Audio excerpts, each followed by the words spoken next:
ಹರೇ ಕೃಷ್ಣ ಹರೇ ಕೃಷ್ಣ. ಎಲ್ಲರಿಗೂ ಸ್ವಾಗತ. ಶ್ರೀಮದ್ ಭಾಗವತಂ 2ನೇ ಸ್ಕಂದ 10ನೇ ಅಧ್ಯಾಯ 46ನೇ ಶ್ಲೋಕ. ಅಯಂ ತು ಬ್ರಹ್ಮಣ ಕಲ್ಪ ಸವಿಕಲ್ಪ ಉದಾಹೃತ ವಿಧಿ ಸಾಧಾರಣ ಯತ್ರ ಸರ್ಗ ಪ್ರಾಕೃತ ವೈಕೃತ. ಅನುವಾದ: ಸಂಕ್ಷೇಪದಲ್ಲಿ ಇಲ್ಲಿ ವಿವರಿಸಲಾದ ಸೃಷ್ಟಿ ಮತ್ತು ಲಯದ ಈ ಪ್ರಕ್ರಿಯೆಯು ಬ್ರಹ್ಮನ ಒಂದು ದಿನದ ಅವಧಿಯ ನಿಯಂತ್ರಣ ತತ್ವವಾಗಿದೆ. ಭೌತಿಕ ಸೃಷ್ಟಿಯು ಪ್ರಸಾರವಾಗುವ ಮಹತ್ ಸೃಷ್ಟಿಯಲ್ಲಿಯೂ ಸಹ ಅದು ನಿಯಂತ್ರಣ ತತ್ವವಾಗಿದೆ. ಬ್ರಹ್ಮನ ಒಂದು ದಿನ ಪ್ರೊಸೆಸ್ ಮತ್ತೆ ಸೃಷ್ಟಿ ಮತ್ತೆ ಕ್ರಿಯೇಷನ್ ಮತ್ತೆ ಅನಿಲೇಷನ್, ಸೃಷ್ಟಿ ಮತ್ತೆ ಲಯ. ಬ್ರಹ್ಮನ ದಿನ ಆಗುವಾಗ, ಸ್ಟಾರ್ಟ್ ಆಗುವಾಗ ಸೃಷ್ಟಿ ಆಗುವಂಥದ್ದು, ಎಂಡ್ ಆಗುವಾಗ ಲಯ ಆಗುವಂಥದ್ದು. ಇದು ಲಯ ಅಂದ್ರೆ ಪೂರ್ತಿ ಪ್ರಳಯ ಅಲ್ಲ, ಇದು ಪಾರ್ಷಿಯಲ್ ಡಿವಾಸ್ಟೇಷನ್. ಪೂರ್ತಿ ಪ್ರಳಯ ಆಗುವಂಥದ್ದು ಬ್ರಹ್ಮನ 100 ವರ್ಷ ಆದ ಮೇಲೆ. ಆಗ ಬ್ರಹ್ಮ ಕೂಡ ಮಹಾವಿಷ್ಣು ಒಳಗೆ ಹೋಗ್ತಾನೆ, ಆಗ ಪೂರ್ತಿ ಪ್ರಳಯ ಆಗುವಂಥದ್ದು. ಎಸ್,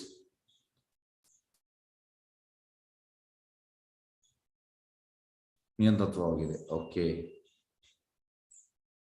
ಈಗ ನಾವು ಭಾವಾರ್ಥಕ್ಕೆ ಹೋಗುವ. ಭಾವಾರ್ಥ ಬೈ ಡಿವೈನ್ ಗ್ರೇಸ್ ಅಭಯ ಶರಣಾನಂದ ಭಕ್ತಿ ವೇದಾಂತ ಸ್ವಾಮಿ ಶೀಲ ಪ್ರಭುಪಾದ ಕಿ ಜೈ.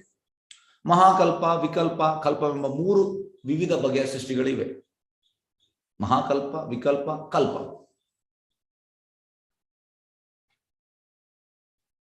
ಮಹಾಕಲ್ಪದಲ್ಲಿ ಪೂರ್ತಿ ಪ್ರಳಯ ಆಗುವಂಥದ್ದು, ಕಲ್ಪದಲ್ಲಿ ಅಲ್ಲ. ಕಲ್ಪದಲ್ಲಿ ಪಾರ್ಷಿಯಲ್ ಡಿವಾಸ್ಟೇಷನ್, ಪೂರ್ತಿ ಪ್ರಳಯ ಆಗುವುದಿಲ್ಲ. ಮಹಾಕಲ್ಪದಲ್ಲಿ ಭಗವಂತನು ಮಹತ್ತತ್ವದ ಸಕಲ ಶಕ್ತಿಗಳೊಂದಿಗೆ ಮತ್ತು ಸೃಜನಾತ್ಮಕ ವಸ್ತು ಮತ್ತು ಸಾಧನಗಳ 16 ತತ್ವಗಳೊಡನೆ ಕಾರಣದೋಷ ವಿಷ್ಣುವಿನಂತೆ ಪ್ರಥಮ ಪುರುಷ ಅವತಾರವನ್ನು ತಾಳುತ್ತಾರೆ. ಎಸ್, ಫಸ್ಟಿಗೆ ಉಂಟು ಇದು elements.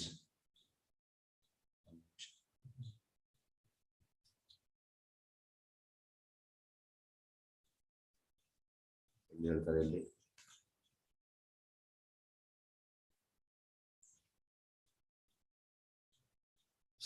S elementary creation 16 items. ಯಾವುದೆಲ್ಲ?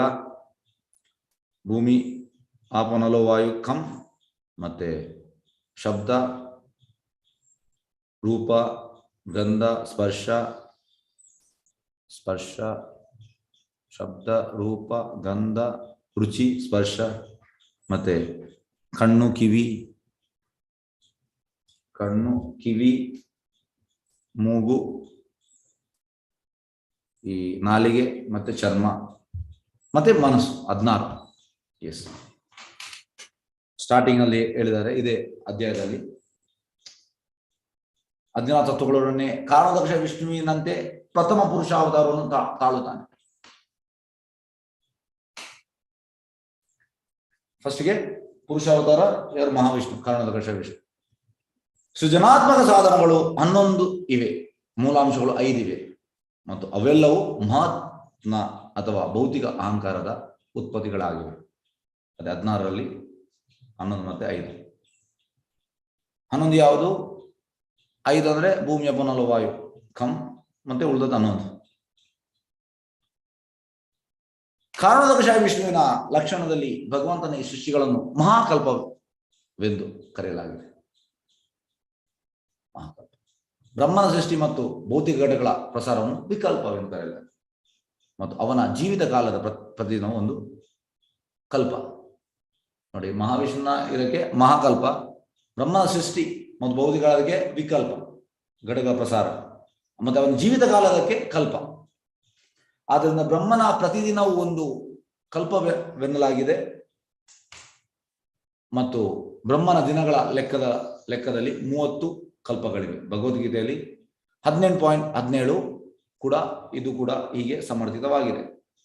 ಎಸ್, ಅಲ್ಲಿ ಅಂತ ಹೇಳ್ತಾರೆ, ಸಹಸ್ರಯುಗ ಪರ್ಯಂತಂ ಅಹರ್ಯದ್ ಬ್ರಹ್ಮಣೋ ವಿದು ರಾತ್ರಿಂ ಯುಗ ಸಹಸ್ರಾಂತಂ ತೇ ಅಹೋ ರಾತ್ರ ವಿದೋ ಜನಃ.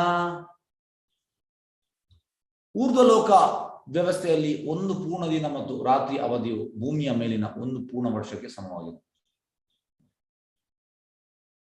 ಹೇಗಂದ್ರೆ ದೇವತೆಗಳ ಹೇಗಂದ್ರೆ ಎಂತ ಹೇಳ್ತಾರೆ ಇದಕ್ಕೆ, ಉತ್ತರಾಯಣ ದಕ್ಷಿಣಾಯನ ಅಂದ್ರೆ 6 ತಿಂಗಳು ಅವರಿಗೆ ಈಗ ರಾತ್ರಿ, ಯಾರಿಗೆ ದೇವತೆಗಳಿಗೆ. ಯಾವಾಗ ಇನ್ನು ಜನವರಿ 14 ತನಕ ಅವರಿಗೆ ರಾತ್ರಿ, ಮತ್ತೆ ಅವರಿಗೆ ದಿನ. ಈಗ ನಮಗೆ ನೋಡಿ ಅದು ಇದು 1 ವರ್ಷ, ಅದು ದೇವತೆಗಳಿಗೆ ಅಂತ ಅದು 1 ದಿನ ಮತ್ತೆ 1 ರಾತ್ರಿ ವ್ಯತ್ಯಾಸ ಉಂಟು. ಹಾಗೆ ಪ್ರಭು ಹೇಳುವಂಥದ್ದು ಆಂಡ್ಸ್ ಲೈಫ್ ಅಂಡ್ ನಮ್ದು human being life, it is not the same. ಈಗ ರಾತ್ರಿ ಅಂದ್ರೆ ರಾತ್ರಿ ಹುಡ್ತದೆ ಯಾವುದು ಇರುವೆ, ಬೆಳಿಗ್ಗೆ ಸಾಯ್ತದೆ. ಈಗ ನಮ್ಗೆ ಆಗ್ತದೆ ಈ ಇರುವೆ ಏನು ಅಲ್ಲ ಅಂತ. ಅದೇ ರೀತಿ ನಮ್ಮನ್ನು ನೋಡುವಾಗ ಬ್ರಹ್ಮನಿಗೆ ಆಗ್ತದೆ ನಾವು ಏನು ಅಲ್ಲ ಅಂತ. ನಾವು ಇರುವೆಗಿಂತ ಕಡೆ, ಅದು ನಮ್ಗೆ ಅಹಂಕಾರ, ನಾನು ಇಷ್ಟು ವರ್ಷ ಇದ್ದೇನೆ ಅಂತ. ಏನಿಲ್ಲ, ಕಂಪ್ಯಾರಿಸನ್ ಮಾಡುವಾದ್ರೆ ನಮ್ದು ಏನು ಅಲ್ಲ. ಇದು ಆಧುನಿಕ ವಿಜ್ಞಾನಿಯಿಂದ ಕೂಡ ಅಂಗೀಕೃತವಾಗಿದೆ ಮತ್ತು ಗಗನಯಾತ್ರಿಗಳಿಂದ ಪ್ರಮಾಣಿತವಾಗಿದೆ. ಇದು ವಿಜ್ಞಾನಿಗಳು ಕೂಡ ಇದನ್ನು ಹೋಗ್ತಾರೆ, ಯಾವುದಿದು ಊರ್ಧ್ವಲೋಕದ ಸ್ವರ್ಗಲೋಕದಲ್ಲಿ. ಅದರಂತೆ ಅದಕ್ಕಿಂತ ಉನ್ನತ ಪ್ರಾಂತದ ಲೋಕ ವ್ಯವಸ್ಥೆಯಲ್ಲಿ ಹಗಲು ಮತ್ತು ರಾತ್ರಿಯ ಅವಧಿಯು ಸ್ವರ್ಗಲೋಕಗಳು ಇರುವುದಕ್ಕಿಂತ ಸ್ವಲ್ಪ ಹೆಚ್ಚಾಗಿರ್ತದೆ. ಉನ್ನತ ಲೋಕದಲ್ಲಿ ಹೆಚ್ಚು. ಈಗ ಬ್ರಹ್ಮಲೋಕದಲ್ಲಿ ಇದು ಸೇಮ್ ಅಲ್ಲ, ಅದು ಬೇರೆ. ಸ್ವರ್ಗಲೋಕದ ಪಂಚಾಂಗಗಳ ಪ್ರಕಾರ 4 ಯುಗಗಳನ್ನು ಲೆಕ್ಕ ಹಾಕಲಾಗಿದೆ. ಯಾವುದೆಲ್ಲ? 4 ದಿವ್ಯ ಯುಗ ಸೇರಿ 4 ಯುಗ ಸೇರಿ 1 ದಿವ್ಯ ಯುಗ. ಸತ್ಯಯುಗ, ಕಲ್ಪಯುಗ, ಸತ್ಯಯುಗ, ತ್ರೇತಾಯುಗ, ದ್ವಾಪರಯುಗ ಮತ್ತೆ ಕಲಿಯುಗ. ಇದು 4 ಯುಗ ಸೇರಿ 1 ದಿವ್ಯ ಯುಗ ಆಗ್ತದೆ. ಅದರಂತೆ ಸ್ವರ್ಗಲೋಕಗಳ 12,000 ಲೋಕಗಳ 12,000 ವರ್ಷಗಳಾಗುತ್ತವೆ. ಇದನ್ನು ದಿವ್ಯ ಯುಗವೆಂದು ಕರೆಯಲಾಗಿದೆ. ನೋಡಿ, ದಿವ್ಯ ಯುಗ 4 ಯುಗ ಸೇರಿ 1 ದಿವ್ಯ ಯುಗ. ಮತ್ತು 1,000 ದಿವ್ಯ ಯುಗಗಳು ಬ್ರಹ್ಮನ 1 ದಿನವಾಗುತ್ತದೆ. 1,000 ದಿವ್ಯ ಯುಗ ನೀವು ಎಣಿಸಿ. ಅದನ್ನು ನಾವು ಎಂತ ಇನ್ಸಿಗ್ನಿಫಿಕೆಂಟ್ ಬ್ರಹ್ಮನೇ. ನಮ್ಗೆ ಇರುವೆ ನೋಡೋದಾಗ್ತದೆ, ಇರುವೆ ಏನು ಅಲ್ಲ ಅಂತ ನಾವು ಈಗ ತೊಳಿಬಹುದು, ಆದ್ರೆ ನಮ್ಮನ್ನು ಕೂಡ ತೊಳಿಬಹುದು. ಬ್ರಹ್ಮನಿಗೆ ಏನು ಅಲ್ಲ ನಾವು. ಆಗ ನೀವು ಎಣಿಸಿ ಕೃಷ್ಣನಿಗೆ, ಕೃಷ್ಣ ಶುದ್ಧ ಭಕ್ತರ ಮಾತು ತೊಳೆಯುವಂಥದ್ದು. ಕೃಷ್ಣ ಪಾದದ ಇದು ಸಿಕ್ಕಿದ್ರೆ ನಾವು ಬ್ಲೆಸ್ಡ್ ನಾವು. ಹಾಗೆ 1,000 ದಿವ್ಯಗಳು ಬ್ರಹ್ಮನ 1 ದಿನ ಆಗ್ತದೆ. ಬ್ರಹ್ಮನ 1 ದಿನದ ಸೃಷ್ಟಿಯನ್ನು ಕಲ್ಪ ಎಂದು ಕರೆಯಲಾಗಿದೆ. ನೋಡಿ, 1 ದಿನಕ್ಕೆ ಕಲ್ಪ ಅಂತ ಹೇಳ್ತಾರೆ. ಇದು ಮ್ಯಾಥಮ್ಯಾಟಿಕ್ಸ್ ಸ್ವಲ್ಪ ನಮಗೆ ಎಂತ ಹೇಳುವಂಥದ್ದು ಗ್ರಹಿಸ್ಲಿಕ್ಕೆ ಸ್ವಲ್ಪ ಕಷ್ಟ. ಯಾಕೆ ಕಷ್ಟ? ಯಾಕೆಂದ್ರೆ ನಾವು ಈ ಮೆಟೀರಿಯಲ್ ಕ್ಯಾಲ್ಕುಲೇಷನ್ ಅಲ್ಲಿ ನಾವು ಶಾಲಾ ಕಾಲೇಜಲ್ಲಿ ಕಲ್ತಿದ್ದೇವೆ. ನಾವು ಎಣಿಸುವಂಥದ್ದು ಅದೇ ದೊಡ್ಡದಂತ. ಸರ್, ಇದು ಹೈಯರ್ ಮ್ಯಾಥಮ್ಯಾಟಿಕ್ಸ್. ಇದು ನಮ್ಗೆ ಅರ್ಥ ಆಗ್ಲಿಕ್ಕಿಲ್ಲ. ಹೈಯರ್ ಮ್ಯಾಥಮ್ಯಾಟಿಕ್ಸ್ ಇದು. ನಾವೆಂತ ಎಣಿಸುವಂಥದ್ದು, ಎಸ್ ನಮ್ದು engineering mathematics, this is highest ಅಂತ ನಾವು ಎಣಿಸ್ತೇವೆ. ಇಲ್ಲ, ಇದಕ್ಕಿಂತ ಹೈಯೆಸ್ಟ್ ಉಂಟು. ಬ್ರಹ್ಮ ಸೃಷ್ಟಿಯನ್ನು ವಿಕಲ್ಪ. ಓಕೆ, ಬ್ರಹ್ಮನ 1 ದಿನದ ಸೃಷ್ಟಿಯನ್ನು ಕಲ್ಪ ಎಂದು ಕರೆಯಲಾಗಿದೆ ಮತ್ತು ಬ್ರಹ್ಮನ ಸೃಷ್ಟಿಯನ್ನು ವಿಕಲ್ಪವೆನ್ನಲಾಗಿದೆ. ವಿಷ್ಣುವಿನ ಉಸಿರಾಟದಿಂದ ವಿಕಲ್ಪಗಳು ಸಂಭವಿಸಿದಾಗ ಇದನ್ನು ಮಹಾಕಲ್ಪವೆಂದು ಕರೆಯಲಾಗಿದೆ. ವಿಷ್ಣು ಉಸಿರಾಟದಿಂದ ವಿಕಲ್ಪಗಳು ಅಂದ್ರೆ ಮಹಾವಿಷ್ಣು ಇನ್ನೇಲ್ ಮಾಡುವಾಗ ಎಲ್ಲವೂ ಒಳಗೆ ಹೋಗುವಂಥದ್ದು, ಅಂದ್ರೆ ಪೂರ್ತಿ ಪ್ರಳಯ ಆಗ್ತದೆ. ಮತ್ತೆ ಎಕ್ಸಾಮ್ ಮಾಡುವ ವಾಪಸ್ ಎಲ್ಲವೂ ಹೋಗ್ತದೆ. ನೋಡಿ, ಮಹಾವಿಷ್ಣುನ ಎಕ್ಸೇಲ್ ಮತ್ತೆ ಇನ್ನೇಲ್ ನೋಡಿ ಎಷ್ಟು ಪವರ್ಫುಲ್. ನಮ್ದು ಎಂತ ಉಂಟು? ನಮ್ದು ಏನು ಪವರ್ಫುಲ್ ಇಲ್ಲ. ಇನ್ನೇಲ್ ಮತ್ತೆ ಎಕ್ಸೇಲ್ ಅಂದ್ರೆ ಒಳಗೆ ಮತ್ತೆ ಹೊರಗೆ ತಗೊಳ್ಳುವಂಥದ್ದು. ಎಕ್ಸೇಲ್ ಅಂದ್ರೆ ಹೊರಗೆ, ಇನ್ನೇಲ್ ಅಂದ್ರೆ ಒಳಗೆ. ಮಹಾಕಲ್ಪವೆಂದು ಕರೆಯಲಾಗಿದೆ. ಮಹಾಕಲ್ಪಗಳು ವಿಕಲ್ಪ ಕಲ್ಪಗಳ ಕ್ರಮವಾದ ಮತ್ತು ವ್ಯವಸ್ಥಿತವಾದ ಕಾಲಚಕ್ರಗಳಿವೆ. ಅವು ವಿಚಾರದಲ್ಲಿ ಪರೀಕ್ಷಿತ್ ಮಹಾರಾಜನ ಪ್ರಶ್ನೆಗೆ ಉತ್ತರವಾಗಿ ಶುಕಮುನಿ ಸ್ಕಂದ ಪುರಾಣದ ಪ್ರಭಾಸ ಖಂಡದಲ್ಲಿ ಉತ್ತರ ನೀಡಿದ್ದಾರೆ. ಅವು ಹೀಗಿವೆ ನೋಡಿ. ಇದು ಎಲ್ಲಿಂದ? ಶುಕಮುನಿಗಳಲ್ಲಿ ಸ್ಕಂದ ಪುರಾಣದಿಂದ ಹೇಳುವಂತಹದ್ದು. ಯಾರಿಗೆ? ಪರೀಕ್ಷಿತ್ ಮಹಾರಾಜನಿಗೆ. ಎಸ್. ಪ್ರಥಮ ಶ್ವೇತ ಕಲ್ಪಾಶ್ಚ ದ್ವಿತೀಯೋ ನೀಲಲೋಹಿತ ವಾಮದೇವ ಸ್ಥಿತಿಯಸ್ತು ತಥೋ ಗತಾಂತರೋ ಅಪರ ರೌರ್ವ ಪಂಚಮ ಪ್ರೋಕ್ತ ಷಷ್ಠ ಪ್ರಾಣ ಇತಿ ಸ್ಮೃತ ಸಪ್ತಮೋ ಅತ ಬೃಹತ್ ಕಲ್ಪ ಕಂದರ್ಪ ಅಷ್ಟಮ ಉಚ್ಯತೆ ಸದ್ಯೋತ ನವಮ ಕಲ್ಪ ಈಶಾನೋ ದಶಮ ಸ್ಮೃತ ಧ್ಯಾನ ಏಕದಶ ಪ್ರೋಕ್ತ ತಥಾ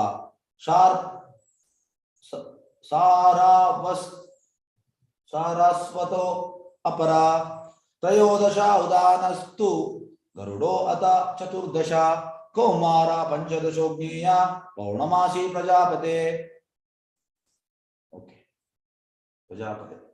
ಷೋಡಶ ನರಸಿಂಹಸ್ತು समाधिस्तु ततो अपरा आग्नेयो विष्णुजा शौरा सोमकल्पा ततो अपरा द्वाविंशो भावना प्रोक्ता सुकुमा इति चापरा वैकुंठा चारिस्तिश तद्वात् वली कल्पा ततो अपरा सप्तमो विंशो अथा वैराजो गौरी कल्पस्तथा परा माहेश्वरास्तथा प्रोक्तास् त्रिपुरो यत्र गाथिता पितृकल्पस्तथा शान्ते यः कूर् ब्रह्मणा स्मृता। यस ಆದ್ದರಿಂದ ಬ್ರಹ್ಮನ 30 ಕಲ್ಪಗಳು ಇವು: ಶ್ವೇತಕಲ್ಪ, ನೀಲಲೋಹಿತ, ವಾಮದೇವ, ಘೃತಾಂತರ, ರೌರವ, ಪ್ರಾಣ, ಬೃಹತ್ ಕಲ್ಪ, ಕಂದರ್ಪ, ಸದ್ಯೋತ, ಈಶಾನ, ಧ್ಯಾನ, ಸಾರಸ್ವತ, ಉದಾನ, ಗರುಡ, ಕೌರ್ಮ ಕೌರ್ಮ ನಾರಸಿಂಹ, ಸಮಾಧಿ, ಆಗ್ನೇಯ, ವಿಷ್ಣುಜಿ, ಶೌರ, ಸೋಮಕಲ್ಪ, ಭಾವನ, ಸುಪುಮ, ವೈಕುಂಠ, ಅರ್ಚಿಷ, ವಲಿಕಲ್ಪ, ವೈರಾಜ, ಗೌರಿಕಲ್ಪ, ಮಹೇಶ್ವರ ಸರ್, ಪೈತ್ಯಕಲ್ಪ, ಪೈತೃಕಲ್ಪ, ಇವು ಬ್ರಹ್ಮನ ದಿನಗಳು ಮಾತ್ರ ಆಗಿವೆ. ಬ್ರಹ್ಮನ ದಿನ, ಅವನ ತಿಂಗಳುಗಳು ಮತ್ತು ವರ್ಷಗಳಂತೆ 100 ವರ್ಷಗಳವರೆಗೆ ಜೀವಿಸಬೇಕು. ಹಾಗೆ 100 ವರ್ಷ ಅಂದ್ರೆ ಆದ್ರಿಂದ ಕಲ್ಪಗಳಲ್ಲಿಯೇ ಎಷ್ಟು ಸೃಷ್ಟಿಗಳಿವೆ ಎಂಬುದನ್ನು ನಾವು ಊಹಿಸಬಹುದು. ಅನಂತರ ಮತ್ತೆ ವಿಕಲ್ಪಗಳಿವೆ, ಅವು ಬ್ರಹ್ಮನ ಸಂಹಿತೆಯಲ್ಲಿ. ಯಸ್ಯೈಕ ನಿಶ್ಯತಿ ಕಾಲ ಅತಾವಲಂಬ್ಯ ಜೀವಂತಿ ಲೋಮ ವಿಲಜ ಜಗದಂದನಾಥ ಹೇಳಿದಂತೆ ಮಹಾವಿಷ್ಣುವಿನ ಉಸಿರಾಟದಿಂದ ಉತ್ಪನ್ನವಾಗುತ್ತದೆ. ಮಹಾವಿಷ್ಣುವಿನ ಉಸಿರಾಟದ ಅವಧಿಯಲ್ಲಿ ಮಾತ್ರ ಬ್ರಹ್ಮರು ಜೀವಿಸ್ತಾರೆ. ಆದ್ದರಿಂದ ಮಹಾವಿಷ್ಣುವಿನ ಉಚ್ಛ್ವಾಸ ಮತ್ತು ನಿಶ್ವಾಸಗಳೇ ಮಹಾಕಲ್ಪಗಳಾಗಿವೆ ಮತ್ತು ಇವೆಲ್ಲವೂ ದೇವೋತ್ತಮ ಪರಮಪುರುಷನ ಕಾರಣದಿಂದ ಆಗುತ್ತದೆ. ಎಲ್ಲವೂ ಆಗುವಂಥದ್ದು ಕೃಷ್ಣನಿಂದ. ಇದು ಬ್ರಹ್ಮನ ಇಷ್ಟೆಲ್ಲ ನಾವು ಕ್ಯಾಲ್ಕುಲೇಷನ್. ಇದೆಲ್ಲ ಹೇಗೆ? ಮಹಾವಿಷ್ಣು ಕಾರಣೋದಕ ವಿಷ್ಣು. ಅದು ಮಹಾವಿಷ್ಣುಗೆ ಯಾರು ಕಾರಣ? ಕೃಷ್ಣ, ದೇವೋತ್ತಮ ಪರಮಪುರುಷ. ಏಕೆಂದ್ರೆ ಬೇರೆ ಯಾರೂ ಸೃಷ್ಟಿಗಳ ಒಡೆಯರಲ್ಲ. ಎಸ್, ಈಗ ಶ್ಲೋಕ 47ಕ್ಕೆ ಹೋಗುವ. 47 ಪರಿಮಾಣಂ ಚ ಗಾಲಸ್ಯ ಕಲ್ಪಲಕ್ಷಣ ವಿಗ್ರಹಂ ಯಥಾ ಪುರಸ್ತಾತ್ ವ್ಯಾಖ್ಯಾಸ್ಯೇ ಪಾದ್ಮಾ ಕಲ್ಪಂ ಅಥೋಷು. ಅನುವಾದ: ರಾಜನೇ, ಕೆಲವು ಸಮಯದ ನಂತರ ಕಾಲದ ಸ್ಥೂಲ ಮತ್ತು ಸೂಕ್ಷ್ಮ ಲಕ್ಷಣಗಳಲ್ಲಿ ಅಳತೆಯನ್ನು ಪ್ರತಿಯೊಂದರ ವಿಶೇಷ ಸಂಕೇತಗಳೊಂದಿಗೆ ನಾನು ವಿವರಿಸಿದ್ದೇನೆ. ಆದರೆ ಈಗ ನಿನಗೆ ಪಾದ್ಮ ಕಲ್ಪವನ್ನು ವಿವರಿಸಿದ್ದೇನೆ. ಸ್ಥೂಲ ಮತ್ತು ಸೂಕ್ಷ್ಮ. ಸ್ಥೂಲ ಅಂದ್ರೆ ಸಟಲ್, ಸೂಕ್ಷ್ಮ ಅಂದ್ರೆ ಸ್ಥೂಲ ಅಂದ್ರೆ ಗ್ರಾಸ್, ಸೂಕ್ಷ್ಮ ಅಂದ್ರೆ ಸಟಲ್. ಈಗ ದೇಹ ಸ್ಥೂಲ, ಆತ್ಮ ಸೂಕ್ಷ್ಮ. ಹಾಗೆ ಸ್ಥೂಲ ಮತ್ತು ಸೂಕ್ಷ್ಮ ಲಕ್ಷಣಗಳ ಅಳತೆಯನ್ನು ಪ್ರತಿಯೊಂದರ ವಿಶಿಷ್ಟ ಸಂಕೇತವನ್ನು ನಾನು ನಿಮಗೆ ವಿವರಿಸ್ತೇನೆ. ಯಾವಾಗ? ಕೆಲವು ಸಮಯದ ನಂತರ. ಈಗ ನಿಂಗೆ ಎಂತ ಹೇಳ್ತೇನೆ? ಪಾದ್ಮಕಲ್ಪ, ಅದರಲ್ಲಿ ತುಂಬ 31 ಕಲ್ಪದ ಬಗ್ಗೆ ಅದರಲ್ಲಿ ಒಂದು ಹೇಳ್ತಾನೆ. ಎಲ್ಲಿಂಟಪ್ಪ ಇದು?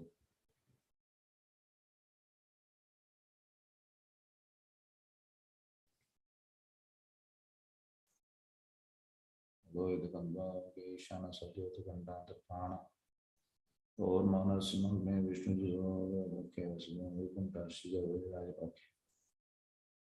ಈಗ ನಿನಗೆ ಪಾದ್ಮಕಲ್ಪದ ಬಗ್ಗೆ ವಿವರಿಸ್ತೇನೆ. ಎಸ್, ಈಗ ನಾವು ಭಾವಾರ್ಥಕ್ಕೆ ಹೋಗುವ. ಭಾವಾರ್ಥ ಸ್ವಾಮಿ ಶ್ರೀಪಾದ್ಗಿದೆ. ಬ್ರಹ್ಮನ ಕಲ್ಪದ ಈಗಿನ ಅವಧಿಯನ್ನು ವರಾಹ ಕಲ್ಪ ಅಥವಾ ಶ್ವೇತಾವರಾಹ ಕಲ್ಪ ಎಂದು ಕರೆಯಲಾಗಿದೆ. ಈಗಿನ ಅವಧಿ ವರಾಹಕಲ್ಪ ಅಂದರೆ ಶ್ವೇತ ವರಾಹ ಕಲ್ಪ. ಏಕೆಂದರೆ ಭಗವಂತನ ವರಾಹ ಅವತಾರವು ಬ್ರಹ್ಮನ ಸೃಷ್ಟಿಯ ಅವಧಿಯಲ್ಲಿ ನಡೆಯಿತು.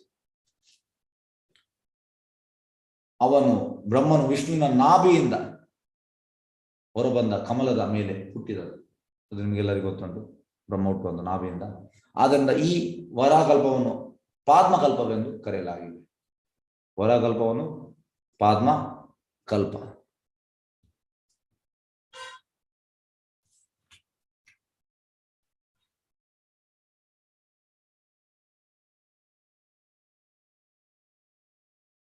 ಎಸ್, ಫಸ್ಟ್ ಇದೆ ಶ್ವೇತಕಲ್ಪ, ವರಾಹಕಲ್ಪ ಶ್ವೇತಕ್ಕೆ ಸೇಮ್. ಓಕೆ, ಪ್ರಥಮ ವ್ಯಾಖ್ಯಾನಕಾರರಾದ ಶ್ರೀಧರ ಸ್ವಾಮಿಗಳನ್ನು ಅನುಸರಿಸಿ ಜೀವ ಗೋಸ್ವಾಮಿ ಹಾಗೂ ವಿಶ್ವನಾಥ ಚಕ್ರವರ್ತಿ ಠಾಕೂರರಂತ ಆಚಾರ್ಯ ಇದನ್ನು ಸಮರ್ಥಿಸಿದರು.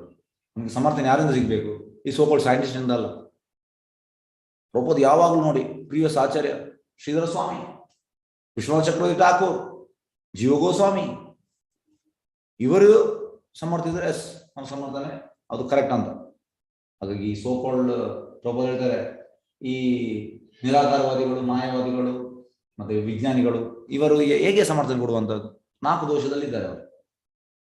ಅವರು ತಪ್ಪು ಮಾಡ್ತಾರೆ, ಭ್ರಮೆಗೊಳಗಾಗ್ತಾರೆ, ಮತ್ತೆ ಅವರ ಈ ಇಂದ್ರಿಯಗಳು ಸರಿ ಇಲ್ಲ, ಮತ್ತೆ ಚೀಟಿಂಗ್ ಪ್ರೊಪೆನ್ಸಿಟಿ, ಮಿಸ್ಟೇಕ್, ಭ್ರಮೆಗೆ ಒಳಗಾಗ್ತಾರೆ, ಇಲ್ಯೂಷನ್, ಮತ್ತೆ ಇಂದ್ರಿಯಗಳು ಸರಿ ಇಲ್ಲ. ಈ 4 ಅವರಲ್ಲಿ ಇರುವ ಕಾರಣ ಅವು ಹೇಗೆ ಸರಿ ಕೊಡ್ಲಿಕ್ಕೆ ಆಗ್ತದೆ? ಕೊಡ್ಲಿಕ್ಕೆ ಆಗುದಿಲ್ಲ. ಆದ್ರೆ ಇವರೆಲ್ಲ ಭಗವಂತನ ಶುದ್ಧ ಭಕ್ತರು, ಇವರು ಗುಣಾತೀತರು. ಯಾರು ಭಗವಂತನ ಶುದ್ಧ ಭಕ್ತರು ಅವರು ಕೂಡ ಗುಣಾತೀತರು. ಹಾಗಾಗಿ ಅವರಲ್ಲಿ 4 ದೋಷ ಇಲ್ಲ. ಅವರು ಅವರ ಓನ್ ಹೇಳುವುದಲ್ಲ, ಕೃಷ್ಣ ಅಂತ ಹೇಳಿದ ಅದನ್ನು ರಿಪೀಟ್ ಮಾಡುವಂಥದ್ದು. ಹಾಗಾಗಿ ಇವರು ಪರ್ಫೆಕ್ಟ್.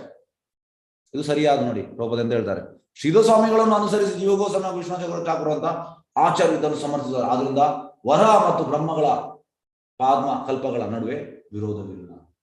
ಅವರು ಸಮರ್ಥನೆ ಕೊಡ್ತಾ ಇದ್ದಾರೆ. ಎಸ್, 3 ದೊಡ್ಡ ದೊಡ್ಡ ಆಚಾರ್ಯ ನೋಡಿ. ಶ್ಲೋಕ 48ಕ್ಕೆ ಹೋಗುವ.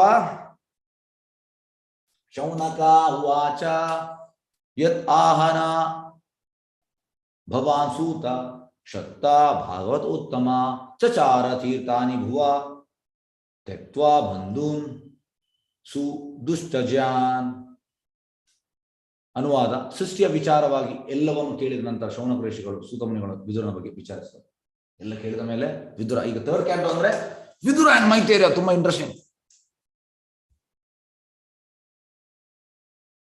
ಎಸ್, ವಿದುರ ಮೈತ್ರೇಯನ್ ಭೇಟಿ ಮಾಡಿ ಅಲ್ಲಿ ಹೇಗಂದ್ರೆ ಪ್ರಭುಪಾದ ಹೇಳ್ತಾರೆ,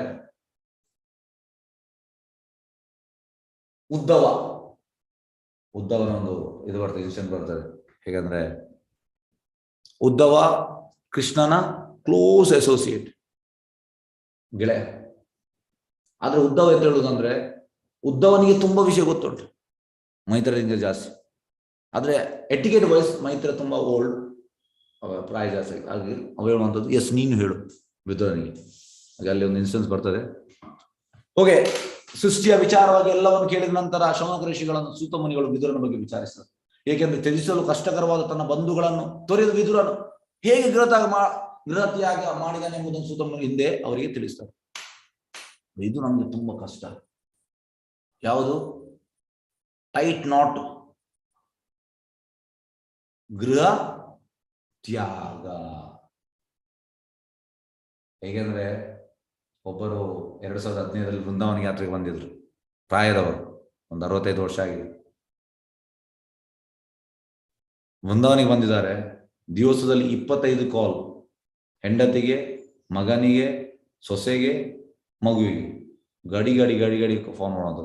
ಯಾಕೆ ಅವರಲ್ಲಿ ಬಂದಿದ್ದಾರೆ? ಮನಸ್ಸು ಪೂರ್ತಿ ಅಲ್ಲಿ ಉಂಟು. ಅದೇ ರೀತಿ ನಾವು ಕೂಡ ಸಾಯುವಾಗ ಪ್ರಭುಪಾದ ಹೇಳುವಂಥದ್ದು, ನಾವು ಅಷ್ಟು ಅಟ್ಯಾಚ್ ಆಗಿದ್ದೇವೆ ಮೊಮ್ಮಕ್ಕಳ ಮೇಲೆ, ಮಗನ ಮೇಲೆ, ಮಗಳ ಮೇಲೆ, ಸೊಸೆ ಮೇಲೆ. ನಾವು ಅಲ್ಲಿಯೇ ಈ ಎಂತ ಹೇಳೋದು, ಕಾಕ್ರೋಚ್ ಇಲ್ಲದಂಥದ್ದಾಗಿ ಆ ಮನೆಯಲ್ಲಿ ಹುಡ್ತೇವೆ ಅಂತ. ಹಾಗಾಗಿ ಇದನ್ನು ಮಾಡೋದು ನಮಗೆ ಆಧ್ಯಾತ್ಮಿಕ ಪ್ರೋಗ್ರೆಸ್ ಮಾಡ್ಲಿಕ್ಕೆ ಆಗುದಿಲ್ಲ. ಅದಕ್ಕೆ ನಾವು ಸ್ಲೋ ಆ್ಯಂಡ್ ಸ್ಟಡಿ ವಿಲ್ ಸರಿಯಸ್. ಈಗ ಸ್ವಲ್ಪ ಸ್ವಲ್ಪ ಮಾಡ್ಬೇಕು. ಹೇಗೆಂದ್ರೆ ನನಗೆ ರೆಸ್ಪಾನ್ಸಿಬಿಲಿಟಿ ಉಂಟು. 60 ಆದ್ಮೇಲೆ ಕೆಲವರು ಹೇಳ್ತಾರೆ ನನಗೆ ರೆಸ್ಪಾನ್ಸಿಬಿಲಿಟಿ ಉಂಟು. ಎಂತ ರೆಸ್ಪಾನ್ಸಿಬಿಲಿಟಿ? ಮಕ್ಕಳನ್ನು ನೋಡುವಂಥದ್ದು. ಮಕ್ಕಳು ಬೆಳೆದು 40 ವರ್ಷ ಆಗಿದೆ, ಮತ್ತೆ ರೆಸ್ಪಾನ್ಸಿಬಿಲಿಟಿ ಎಂತ? ಅವ್ರು ನೋಡುದಿಲ್ವಾ? ನಮ್ಗೆ ಎಂತ ಅಂದ್ರೆ ಪ್ರಾಯದ ಪ್ರಭಾವ ಹೇಳ್ತಾರೆ 50 ಆದ್ಮೇಲೆ ನಾವು ತುಂಬಾ ಸೀರಿಯಸ್ ಆಗ್ಬೇಕಂದ್ರೆ. ಎಂತ ಸೀರಿಯಸ್? ಎನಿ ಮೂಮೆಂಟ್ ನಾವು ಸಾಯ್ಬಹುದು. ಪ್ರಭಾವ ಹೇಳ್ತಾರೆ 50 ಆದ್ಮೇಲೆ ಗ್ಯಾರಂಟಿ ಇಲ್ಲ, ಎನಿ ಮೂಮೆಂಟ್ ಕಾಲ್ ಬರ್ಬೋದು, ರಿಂಗ್ ಆಗ್ತದೆ ಅಂತ ಹೇಳುವಂಥದ್ದು. ನಮ್ಮ ನಂಬರ್ ಡಯಲ್ ಆದ್ರೆ ನಮ್ಮ ಸಾವು ಬರ್ತದೆ. ಆಗ ನಾವು ತುಂಬಾ ಸೀರಿಯಸ್ ಆಗ್ಬೇಕು. ಅದು ನನ್ನ ಜವಾಬ್ದಾರಿ ಉಂಟು, ಇದು ಉಂಟು, ಇದು ಉಂಟು, ಇದು ಉಂಟು. ಮೂರ್ಖತನ, ಅದು ಫೂಲಿಶ್ನೆಸ್. ಇದಕ್ಕೊಂದು ಸಣ್ಣ ಉದಾಹರಣೆ ಹೇಳ್ತೇನೆ. ಇದು ನಿಜ ಆದ ಘಟನೆ. ಇದು ಬಾಂಬೆಯಲ್ಲಿ ಒಂದು ಡಿಒಟಿ, ಸೈನ್ಯ ಡಿಒಟಿ ಅವರಿಗೆ ಆದ ಘಟನೆ. ಅವರು ಅಮೆರಿಕಕ್ಕೆ ಹೋಗ್ತಾ ಇದ್ರು. ಹಾಗೆ ಅವರ ಪಕ್ಕದಲ್ಲಿ ಒಬ್ಬ ಭಾರತೀಯ, ಆದರೆ ಈ ಮೂರು ಅಂದ್ರೆ ಅಮೆರಿಕ, ಆಸ್ಟ್ರೇಲಿಯಾ, ಇಂಗ್ಲೆಂಡ್ ಅವನ ಮೂರು ಮಕ್ಕಳು ಅಲ್ಲಿರುವಂಥದ್ದು. ಅವನಿಗೆ ಹೆಣ್ಣು ಮಕ್ಕಳು ಮದುವೆ ಆಗಿದೆ.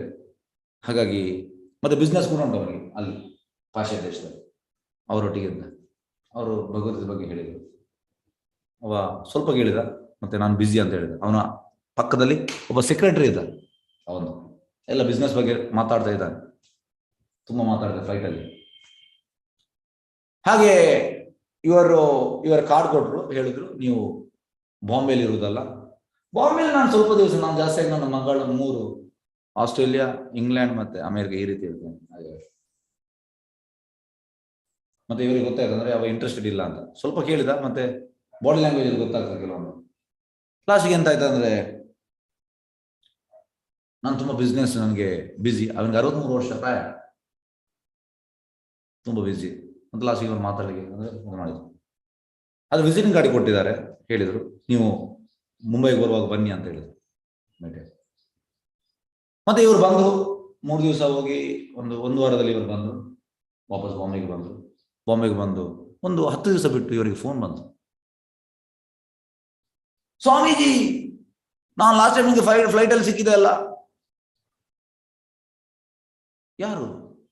ಅಲ್ಲ, ನಾನು ತುಂಬಾ ಬ್ಯುಸಿ ಅಂತ ಹೇಳಿದೆ. ನಾನು ಬಿಸ್ನೆಸ್ ಅಲ್ಲಿ ತುಂಬಾ ನಾನು ಬ್ಯುಸಿ ಅಂತ. ಈಗ ನನಗೆ ಹಾರ್ಟ್ ಅಟ್ಯಾಕ್ ಆಗಿದೆ, ನಾನು ಸೀರಿಯಸ್ ಇದ್ದೇನೆ ಹಾಸ್ಪಿಟಲ್ ಅಲ್ಲಿ. ಡಾಕ್ಟರ್ ಹೇಳಿದ್ದಾರೆ 3 ದಿವಸ ಮಾತ್ರ ನಾನು ಬದುಕುದಂತ. ಬನ್ನಿ, ನಿಮ್ಗೆ ಎಂತೆಲ್ಲ ಹೇಳಿಕೊಂಡು ಎಲ್ಲ ಬನ್ನಿ, ಬಂದು ಇಲ್ಲಿ ಹಾಸ್ಪಿಟಲ್ ಹೇಳಿ ಅಂತ. ಎಂತೆಲ್ಲ ನಂಗೆ ಪ್ರೀಚ್ ಮಾಡ್ಲಿಕ್ಕೆ ಬನ್ನಿ, ಪ್ರೀಚ್ ಮಾಡಿ ಅಂತ. ನೋಡಿ, ಜನರಿಗೆ ಸಾಯುವಾಗ ಅಂದ್ರೆ ಅಲ್ಲಿ ತನಕ ರೆಸ್ಪಾನ್ಸಿಬಿಲಿಟಿ ಅವನಿಗೆ. ಅದು ಸಾವು ಯಾವಾಗ ಗೊತ್ತಾಯ್ತು, 2 ದಿವಸ ಸಾಯ್ತಾನೆ ಅಂತ ಈಗ ಎಚ್ಚರ ಆಗಿದ್ದಾನೆ ಅವರು. ಹಾಗೆ ನಾವು ಆಗ್ಬಾರ್ದು. ಈಗಲೇ ನಾವು ಪ್ರಾಕ್ಟೀಸ್ ಮಾಡ್ಬೇಕು, ತುಂಬಾ ಸೀರಿಯಸ್ ಆಗ್ಬೇಕು ನಾವು. ಯಾವಾಗ ಈಗ ಸರಿ ಇರ್ತೇವೆ, ಎನಿ ಮೂಮೆಂಟ್ ಎಂತ ಬೇಕಿದಾಗಬಹುದು, ಗ್ಯಾರಂಟಿ ಇಲ್ಲ. ಇದು ಮಾಡ್ಲಿಕ್ಕೆ ಕಷ್ಟ. ಆದ್ರೆ ನೋಡಿ, ವಿದುರ ಹೇಗೆ ಮಾಡಿದ ಗೃಹ ತ್ಯಾಗ. ತುಂಬಾ ಹೇಗೆ ಅಂದ್ರೆ, ಈ ಇದಕ್ಕೆ ಎಕ್ಸಾಂಪಲ್ ಹೇಗೆ ಅಂದ್ರೆ, ನಿಮ್ಮ ಮಗುವನ್ನು ನೀವು ಬೀಚಿಗೆ ಕರ್ಕೊಂಡು ಹೋಗ್ತೀರಿ. ಮಗು ಎಂತ ಮಾಡ್ತದೆ, ಆ ಹೊಯ್ಗೆಯಲ್ಲಿ ಮನೆ ಎಲ್ಲ ಮಾಡ್ತದೆ, ದೊಡ್ಡದು ಹೀಗೆ ಮಾಡ್ತದೆ, ಗೋಪುರದ. ಮತ್ತೆ 7 ಗಂಟೆ ನೀವು ಕರಿತೀರಿ ಮಗುವನ್ನು, ಎಸ್ ಹೋಗುವ ಮಗು ಅಂತ. ಒಂದು 3 ಗಂಟೆ ಆಡಿದಾನೆ ಹೊಯ್ಗೆಯಲ್ಲಿ ಮನೆ ದೊಡ್ಡ. ಹಾಗೆ ಎಂತ ಮಾಡ್ತಾನೆ ಅವ, ಕೈಯನ್ನು ಹೀಗೆ ಮಾಡ್ತಾನೆ, ಬರ್ತಾನೆ. ಅವನಿಗೆ ಆ ಮನೆಯಲ್ಲಿ ಅಟ್ಯಾಚ್ಮೆಂಟ್ ಇಲ್ಲ ಅವನಿಗೆ. ಯಾಕೆಂದ್ರೆ ಅವನಿಗೆ ಇಲ್ಲಿ ತಂದೆ ತಾಯಿ ಇಂಪಾರ್ಟೆಂಟ್. ಅದೇ ರೀತಿ ಭಕ್ತನಿಗೆ ಈ ಸೋಕಾಲ್ ಇದರಲ್ಲಿ ಅವನಿಗೆ ಸುಪ್ರೀಂ ಯಾವ್ದು ಮನೆ, ವೈಕುಂಠ, ಅದರಲ್ಲಿ ಇಂಟ್ರೆಸ್ಟ್ ಇರುವಂಥದ್ದು. ಹಾಗಾಗಿ ನಾವು ಇದನ್ನು ಮಾಡ್ಲಿಕ್ಕೆ ನಾವು ಪ್ರಾಕ್ಟೀಸ್ ಮಾಡ್ಬೇಕು. ಈಗಲೇ ಒಮ್ಮೆಲೆ ಆಗುದಿಲ್ಲ ಮಾಡ್ಲಿಕ್ಕೆ.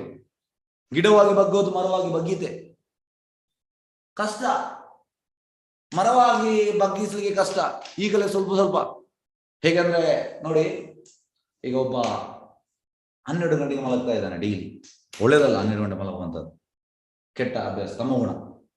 ಪ್ರಭುತ್ವ ಹೇಳುವಂಥದ್ದು, early bed early rise makes man healthier and ವೆಲ್ದಿಯರ್.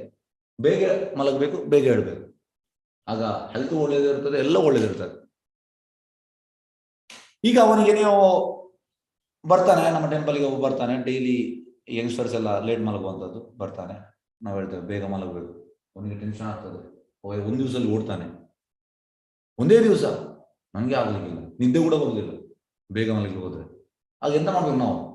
S, 12 ಗಂಟೆಗೆ ಮಲಗ್ತಾ ಇದೆಯಾ, 10 ದಿವಸ 11:45 ಮಲಗು, ನಿದ್ದೆ ಬರ್ತದೆ.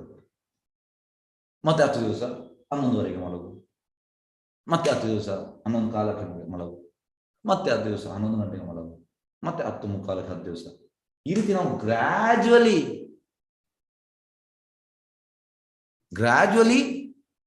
ನಾವೆಂತ ಮಾಡಬೇಕು, ತೆಗಿಬೇಕು. ಅದೇ ಕೃಷ್ಣ ಪ್ರಜ್ಞೆ ಕೂಡ ಹಾಗೆ.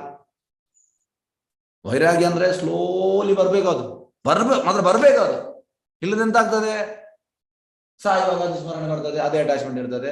ಇಲ್ಲ, ನಾವು ಅಲ್ಲೇ ವಾಪಸ್ ಹುಡ್ತೇವೆ. ಇದು ಒಳ್ಳೇದಲ್ಲ. ಹಾಗಾಗಿ ವಿದುರ ಹೇಗೆ ಗೃಹ ತ್ಯಾಗ ಮಾಡಿದನೆಂಬುದು ಸೂತಮ್ನಿಯೊಳಗೆ ಹಿಂದೆ ಅವರಿಗೆ ತಿಳಿಸಿದರು. ಎಸ್ ಭಾವಾರ್ಥ ಸ್ವಾಮಿ ಶ್ರೀಲ ಪ್ರಭುಪಾದ್ ಕಿ ಜೈ. ಪ್ರಪಂಚದ ಯಾತ್ರಾ ಸ್ಥಳಗಳನ್ನು ಸಂಚರಿಸಿದ್ದಾಗ ಮೈತ್ರೇಯ ಋಷಿಗಳನ್ನು ಸಂಧಿಸಿದ ವಿದುರನ ವಿಚಾರ ತಿಳಿಯಲು ಶೌನಕಾದಿ ಋಷಿಗಳು ಹೆಚ್ಚು ಕಾತರಾಗಿದೆ. ನೋಡಿ, ಶೌನಕಾದಿ ಋಷಿಗಳು ಯಾವ್ದು ಬಗ್ಗೆ, ಮೈತ್ರೇಯನೊಟ್ಟಿಗೆ ಎಂತೂ ಸಂಭಾಷಣೆ ಆಯ್ತು, ಅದನ್ನು ಹೇಳಿ, ಸುತ ಗೋಸ್ವಾಮಿ ಅದನ್ನು ಹೇಳಿ ನಮ್ಗೆ. ಇದು ಭಕ್ತನ ಲಕ್ಷಣ. ಭಕ್ತ ಯಾವಾಗಲೂ ಈ ರೀತಿ ಇಂಟ್ರೆಸ್ಟ್ ಇರ್ಬೇಕು ಅವನಿಗೆ. ಅದು ನಮ್ಗೆ ಎಂತ ಇಂಟ್ರೆಸ್ಟ್, ಇದ್ರಲ್ಲಿ ಇಂಟ್ರೆಸ್ಟ್ ಇಲ್ಲ, ನಮ್ಗೆ ಬೇರೆ ಎಲ್ಲ ಇಂಟ್ರೆಸ್ಟ್ ಉಂಟು. ಭಕ್ತ ನೋಡಿ ಯಾವುದ್ರಲ್ಲಿ ಇಂಟ್ರೆಸ್ಟ್. ಶೌನಕಾದಿ ಋಷಿಗಳು ಹೇಳ್ತಾ ಇದ್ದಾರೆ, ಅದ್ರ ಬಗ್ಗೆ ಹೇಳಿ, ಎಂತ ಎಂತ ಮಾತಾಡಿದ್ದಾನೆ ಮೈತ್ರೇಯ, ಹೇಗೆ ಎಂತೆಲ್ಲ ಪ್ರೀಚ್ ಮಾಡಿದ್ದಾನೆ ವಿದುರನಿಗೆ. ಎಸ್, ಶ್ಲೋಕ 49ರಿಂದ 50. ಕ್ಷತ್ತು ಕೌಶಾರವೇತಸ್ಯ ಸಂವಾದ ಆಧ್ಯಾತ್ಮ ಸಂಶ್ರಿತ ಯತ್ವಾಸ ಭಗವಾನ್ ತಸ್ಮೈ ಪೃಷ್ಟಸ್ತತ್ವಂ ವಾಚಃ ರೂಯಿನಸ್ತತ್ ಇದಂ ಸೌಮ್ಯ ವಿದುರಸ್ಯ ವಿಶೇಷಿತಂ ಬಂಧು ತ್ಯಾಗ ನಿಮಿತ್ತಂ ಚ ಯಥಾ ಏವ ಆಗತವಾನ್ ಪುನಃ. ಶೌನಕ ಋಷಿಗಳು ಹೇಳಿದರು, ದಿವ್ಯ ವಿಷಯಗಳ ಮೇಲೆ ಸಂಭಾಷಿಸಿದ ವಿದುರ ಮತ್ತು ಮೈತ್ರೇಯ ನಡುವೆ ನಡೆದ ಚರ್ಚೆಯ ವಿಷಯಗಳೇನು ಮತ್ತು ವಿದುರನು ಏನು ಕೇಳಿದನು ಹಾಗೂ ಮೈತ್ರೇಯರ ಉತ್ತರವೇನು ಎಂಬುದನ್ನು ದಯವಿಟ್ಟು ನಮಗೆ ತಿಳಿಸಿ. ನೋಡಿ, ವಿದುರ ಎಂತ ಕೇಳಿದ, ಮೈತ್ರೇಯರಿಗೆ ಎಂತ ಉತ್ತರ ಕೊಟ್ರು, ಇದು ಬೇಕು ಅವನಿಗೆ, ಇವರಿಗೆ ಶೌನಕ ಋಷಿಗಳಿಗೆ ತುಂಬಾ ಇಂಟ್ರೆಸ್ಟೆಡ್. ಪ್ರೋಪದಿರುವಂತಹದ್ದು ಹೇಗೆ ಅಂದ್ರೆ, ಯಾರ್ದು ಶ್ರವಣ ಒಳ್ಳೇದುಂಟು ಅಂದ್ರೆ, ಯಾರಿಗೆ ಕೃಷ್ಣನ ಬಗ್ಗೆ ಕೇಳಲಿಕ್ಕೆ ಇಷ್ಟ ಉಂಟು ಅವ ಭಕ್ತಿಯಲ್ಲಿ ಪ್ರೋಗ್ರೆಸ್ ಆಗ್ತಾನೆ. ಹಾಗಾಗಿ ನಮ್ಗೆ ಭಗವಂತನ ಬಗ್ಗೆ ಇನ್ನೂ ಕೇಳಬೇಕು ಮತ್ತು ಕೇಳ್ಬೇಕಂತ ಆಗ್ಬೇಕು ನಮ್ಗೆ. ಚೈತನ್ಯ ಮಹಾಪ್ರಭು ಅಂತ ಹೇಳುವಂಥದ್ದು, ಗ್ರಾಮ್ಯ ಕಥಾನ ಕೈಬೇ ಗ್ರಾಮ್ಯ ಕಥಾನ ಶುನಿಬೇ. ಗ್ರಾಮ್ಯ ಕಥೆ ಬೇಡ ನನಗೆ, ಅದು ಇದು ಮತ್ತೆ ಯಾವ ಕಥೆ ಬೇಕು, ಕೃಷ್ಣ ಕಥಾ. ನೋಡಿ ಇವರ ಇಂಟ್ರೆಸ್ಟ್ ನೋಡಿ, ಶೌನಕ ಋಷಿಗಳ ಅವರ ನಡುವೆ ಸಂಭಾಷಿಸಿದ ವಿದುರ ಮತ್ತು ಮೈತ್ರ ನಡುವೆ ಚರ್ಚೆಯ ವಿಷಯ ಏನು, ಯಾವುದು ವಿಷಯ ಅವರು ಚರ್ಚೆ ಮಾಡಿದ್ರು, ವಿದುರ ಎಂತ ಕೇಳಿದ, ಮೈತ್ರ ಅದಕ್ಕೆ ಹೇಗೆ ಉತ್ತರ ಕೊಟ್ಟರು, ದಯವಿಟ್ಟು ನಮಗೆ ತಿಳಿಸಿ. ವಿದುರನು ತನ್ನ ಕುಟುಂಬದ ಸದಸ್ಯ ಸಂಬಂಧವನ್ನು ತ್ಯಜಿಸಿದ ಕಾರಣವನ್ನು ನೋಡಿ, ಇದು ತುಂಬಾ ಇಂಪಾರ್ಟೆಂಟ್. ಕುಟುಂಬದ ಸದಸ್ಯರ ಸಂಬಂಧ ತ್ಯಜಿಸಿದ ಕಾರಣ ಮತ್ತು ಅವನು ಮತ್ತೆ ಏಕೆ ಮನೆಗೆ ಬಂದನು, ತ್ಯಜಿಸಿದ ಮೇಲೆ ಯಾಕೆ ಬಂದ ಎಂಬುದನ್ನು ಕೂಡ ದಯವಿಟ್ಟು ತಿಳಿಸಿ. ವಿದುರನು ಯಾತ್ರಾ ಸ್ಥಳಗಳಲ್ಲಿದ್ದಾಗ ಅವನು ಮಾಡಿದ ಕಾರ್ಯ, ಯಾತ್ರೆಯಲ್ಲಿರುವಾಗ ಎಂತೆಲ್ಲ ಮಾಡಿದ, ಇದು ಕೂಡ ನಮಗೆ ತಿಳಿಸಿ. ಇದು ಭಕ್ತರಿಗೆ ನೋಡಿ, ಭಕ್ತರಿಗೆ ಹೇಗಂದ್ರೆ ಇಂಥ ವಿಷಯದಲ್ಲಿ ಆಸಕ್ತಿ. ಹೇಗಂದ್ರೆ ಇಬ್ಬರು ಕೂಡ ಶುದ್ಧ ಭಕ್ತರು, ಮೈತ್ರಿ ಆಗ್ಲಿ ವಿದುರ ಆಗ್ಲಿ, ಶುದ್ಧ ಭಕ್ತರ ವಿಷಯ ಕೇಳಲಿಕ್ಕೆ ಅವರಿಗೆ ಜಾಸ್ತಿ ಇಚ್ಛೆ. ಎಸಿಗೆ ಭಾವಾರ್ಥಕ್ಕೆ ಹೋಗುವ ಭಾವಾರ್ಥ ಬೈ ಡಿವೈನ್ ಗ್ರೇಸ್ ಅಭಯ ಶರಣಾನಂದ ಭಕ್ತಿ ವೇದ ಸ್ವಾಮಿ ಶ್ರೀಲ ಪ್ರಭುಪಾದ್ ಕಿ ಜೈ. ಸೂತ ಮುನಿಗಳು ಭೌತಿಕ ಜಗತ್ತಿನ ಸೃಷ್ಟಿ ಮತ್ತು ಲಯದ ವಿಷಯಗಳನ್ನು ವಿವರಿಸುತ್ತಿದ್ದಾರೆ. ಅದನ್ನು ವಿವರಣೆ ಮಾಡಿ ಆಯ್ತು ಅವರು, ಯಾವುದು ಭೌತಿಕ ಸೃಷ್ಟಿ ಮತ್ತು ಲಯದ ಬಗ್ಗೆ ಹೇಳಿ ಆಯ್ತು. ಆದರೆ ಶೌನಕಾದಿ ಋಷಿಗಳು ಭೌತಿಕಕ್ಕಿಂತ ಉನ್ನತ ಮಟ್ಟದ ದಿವ್ಯ ವಿಷಯವನ್ನು ಕೇಳಲು ಹೆಚ್ಚು ಮನಸ್ಸು ಹೊಂದಿದ್ದಾರೆ. ಭೌತಿಕದಿಂದ ಹೆಚ್ಚು ಯಾವುದು ದಿವ್ಯ ವಿಷಯ, ಟ್ರಾನ್ಸೆಂಡೆಂಟಲ್. ಮಾನವರಲ್ಲಿ 2 ವರ್ಗಗಳಿವೆ ಎಂದರೆ ಜಡದೇಹ ಮತ್ತು ಭೌತಿಕ ಪ್ರಪಂಚಕ್ಕೆ ಅತ್ಯಾಸಕ್ತರಾದವರು ಮತ್ತು ದಿವ್ಯ ಜ್ಞಾನದಲ್ಲಿ ಹೆಚ್ಚು ಆಸಕ್ತರಾದ ಉನ್ನತ ಮಟ್ಟದ ಇತರರು. ನೋಡಿ, ಒಂದು ಕೆಟಗರಿ ಜಡದೇಹ ಮತ್ತು ಭೌತಿಕ ಗ್ರಾಮ್ಯ ಕಥಾ, ಇನ್ನೊಂದು ಕೃಷ್ಣ ಕಥೆಗೆ ಆಸಕ್ತವಾದ ದಿವ್ಯ ಜ್ಞಾನ. ಚೇತನವಂತದ್ದು ಗ್ರಾಮ್ಯ ಕಥೆ ನಾವು ಕೇಳು ಕೂಡಬಾರ್ದು, ಕೈವೆ ಹೇಳು ಕೂಡಬಾರದು, ಕೇಳು ಕೂಡಬಾರದು ಅಂತ. ನಾ ಕೈವೆ ನಾ ಶುನಿವೆ. ಆದ್ರೆ ಯಾವುದು ಕೃಷ್ಣ ಕಥೆ ನಾವು ಕೇಳಬೇಕು ಮತ್ತೆ ಹೇಳಬೇಕು. 2 ಕೆಟಗರಿ. ಶ್ರೀಮದ್ ಭಾಗವತವು ಐಕ ಭೋಗಾಸಕ್ತರು ಮತ್ತು ಅಲೌಕಿಕರು ಇಬ್ಬರಿಗೂ ಪ್ರತಿಯೊಬ್ಬರಿಗೂ ಸೌಲಭ್ಯವನ್ನು ನೀಡುತ್ತದೆ. ನೋಡಿ, ಈಗ ನಾವು ಐಕ ಭೋಗಾಸಕ್ತರು ಆದ್ರೆ ಎಂತ ಆಗ್ತದೆ, ನಮ್ಮ ಐಕ ಭೋಗಾಸಕ್ತಿ ಕಡಿಮೆ ಆಗ್ತದೆ. ಈ ಭಾಗವತಂ ಕೇಳಿದ್ರೆ ಗ್ರಾಜುಯಲಿ ನಾವು ಅಲೌಕಿಕರಾಗ್ತೇವೆ. ನಾವು ಗ್ರಾಜುಯಲಿ ಹಂತವಾಗಿ ಚೇಂಜ್ ಆಗುವಂಥದ್ದು, ಒಮ್ಮೆಲೆ ಅಲ್ಲ. ಯಾಕಂದ್ರೆ ತುಂಬಾ ಇದು ಪವರ್ಫುಲ್ ಭಾಗವತ. ಹಾಗಾಗಿ ಶ್ರೀಮದ್ ಭಾಗವತ ಇಬ್ಬರಿಗೂ ಕೂಡ ಭಗವಂತನ ಪ್ರಖ್ಯಾತ ಚಟುವಟಿಕೆಗಳ ವಿಚಾರದಲ್ಲಿ ಶ್ರೀಮದ್ ಭಾಗವತದ ಶ್ರವಣದಿಂದ those who are hearing Bhagavatam daily is not going to die, is going to live forever. ಸಾಯುವುದಿಲ್ಲ ಅಂತವ ಇರುವುದು ಯಾರು ಭಾಗವತಂ ಕೇಳ್ತಾನೆ ಅವ ಸಾಯುವುದಲ್ಲ, ಈಸ್ ಗೋಯಿಂಗ್ ಟು ಲಿವ್. ಯಾಕೆ ಈ ಲೈಫಲ್ಲಿ ಕೇಳ್ತಾ ಇದ್ದೇನೆ, ಸತ್ತ ಮೇಲೆ ಡೇ 1 ಇಂದ ಭಾಗವತ, ಡೇ 1 ಇಂದ ಭಗವಂತ ವ್ಯವಸ್ಥೆ ಮಾಡ್ತಾನೆ ಅದಕ್ಕೆ. ಹೇಗೆಂದ್ರೆ ನೋಡಿ, ಈಗ ಪಾರ್ಟಿಯಲ್ಲಿ, ಪೊಲಿಟಿಕಲ್ ಪಾರ್ಟಿಯಲ್ಲಿ ಯಾರಾದ್ರೂ ಒಬ್ಬ ಪೊಲಿಟಿಷಿಯನ್ಗೆ ತುಂಬಾ ಕೆಲಸ ಮಾಡಿದ್ರೆ ಅವೆಂತ ಮಾಡ್ತಾನೆ, ನಮಗೆ ಫೇವರ್ ಮಾಡ್ತಾನೆ, ಎಂತಾದ್ರೂ ಫೇವರ್ ಮಾಡ್ತಾನೆ ಅವನಿಗೆ. ಕೆಲವರೆಲ್ಲ ಹಾಗೆ MP ಎಲ್ಲ ಆದದ್ದು ಒಬ್ರು ಇದ್ದಾರೆ, ಅವ್ರ ಹೆಸರು ಹೇಳುವುದಿಲ್ಲ. ಅವರೆಂತ ಮಾಡಿದ್ರು, MLA ತುಂಬಾ ಸೇವೆ ಮಾಡಿದ್ರು, ಅವ ಡ್ರೈವರ್ ಆಗಿದ್ದ, ಮತ್ತೆ ಅವರನ್ನು MLA ಮಾಡಿದ್ರು. ಈ ರೀತಿ ಎಲ್ಲ ಆಗ್ತದೆ, ಇದು ಮೆಟೀರಿಯಲ್. ಅದೇ ರೀತಿ ಆಧ್ಯಾತ್ಮಿಕದಲ್ಲೂ ಕೂಡ ಹಾಗೆ.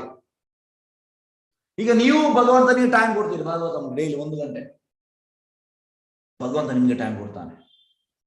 ಈಗ ಪ್ರಭುಪಾದ ಒಂದು ಫೇಮಸ್ ಇದನ್ನು ಹೇಳ್ತಾರೆ, ಪ್ರಭುಪಾದ ಹೇಳ್ತಾರೆ, you young peoples, you have dedicated your life for Krishna's mission, for my Guru Maharaj mission, it never goes vane.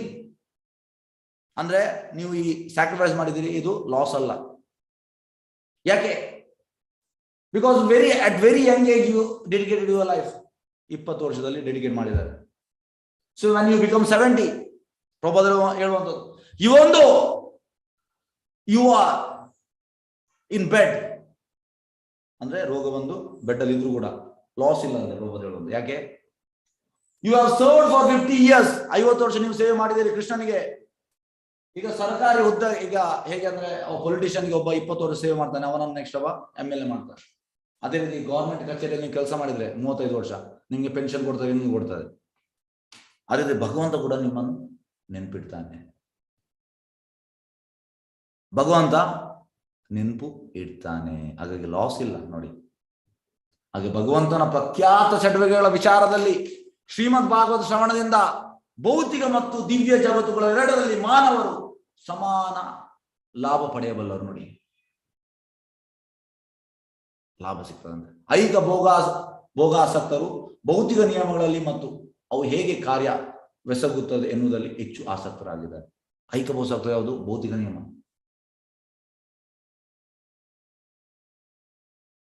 Material nature ಬಗ್ಗೆ ಜಾಸ್ತಿ ಆಸಕ್ತರಾಗಿರ್ತಾರೆ. ಅಲ್ಲದೆ ಅವರು ಭೌತಿಕ ಸೌಂದರ್ಯಗಳಲ್ಲಿ ಆಶ್ಚರ್ಯವನ್ನು ಕಾಣುತ್ತಾರೆ.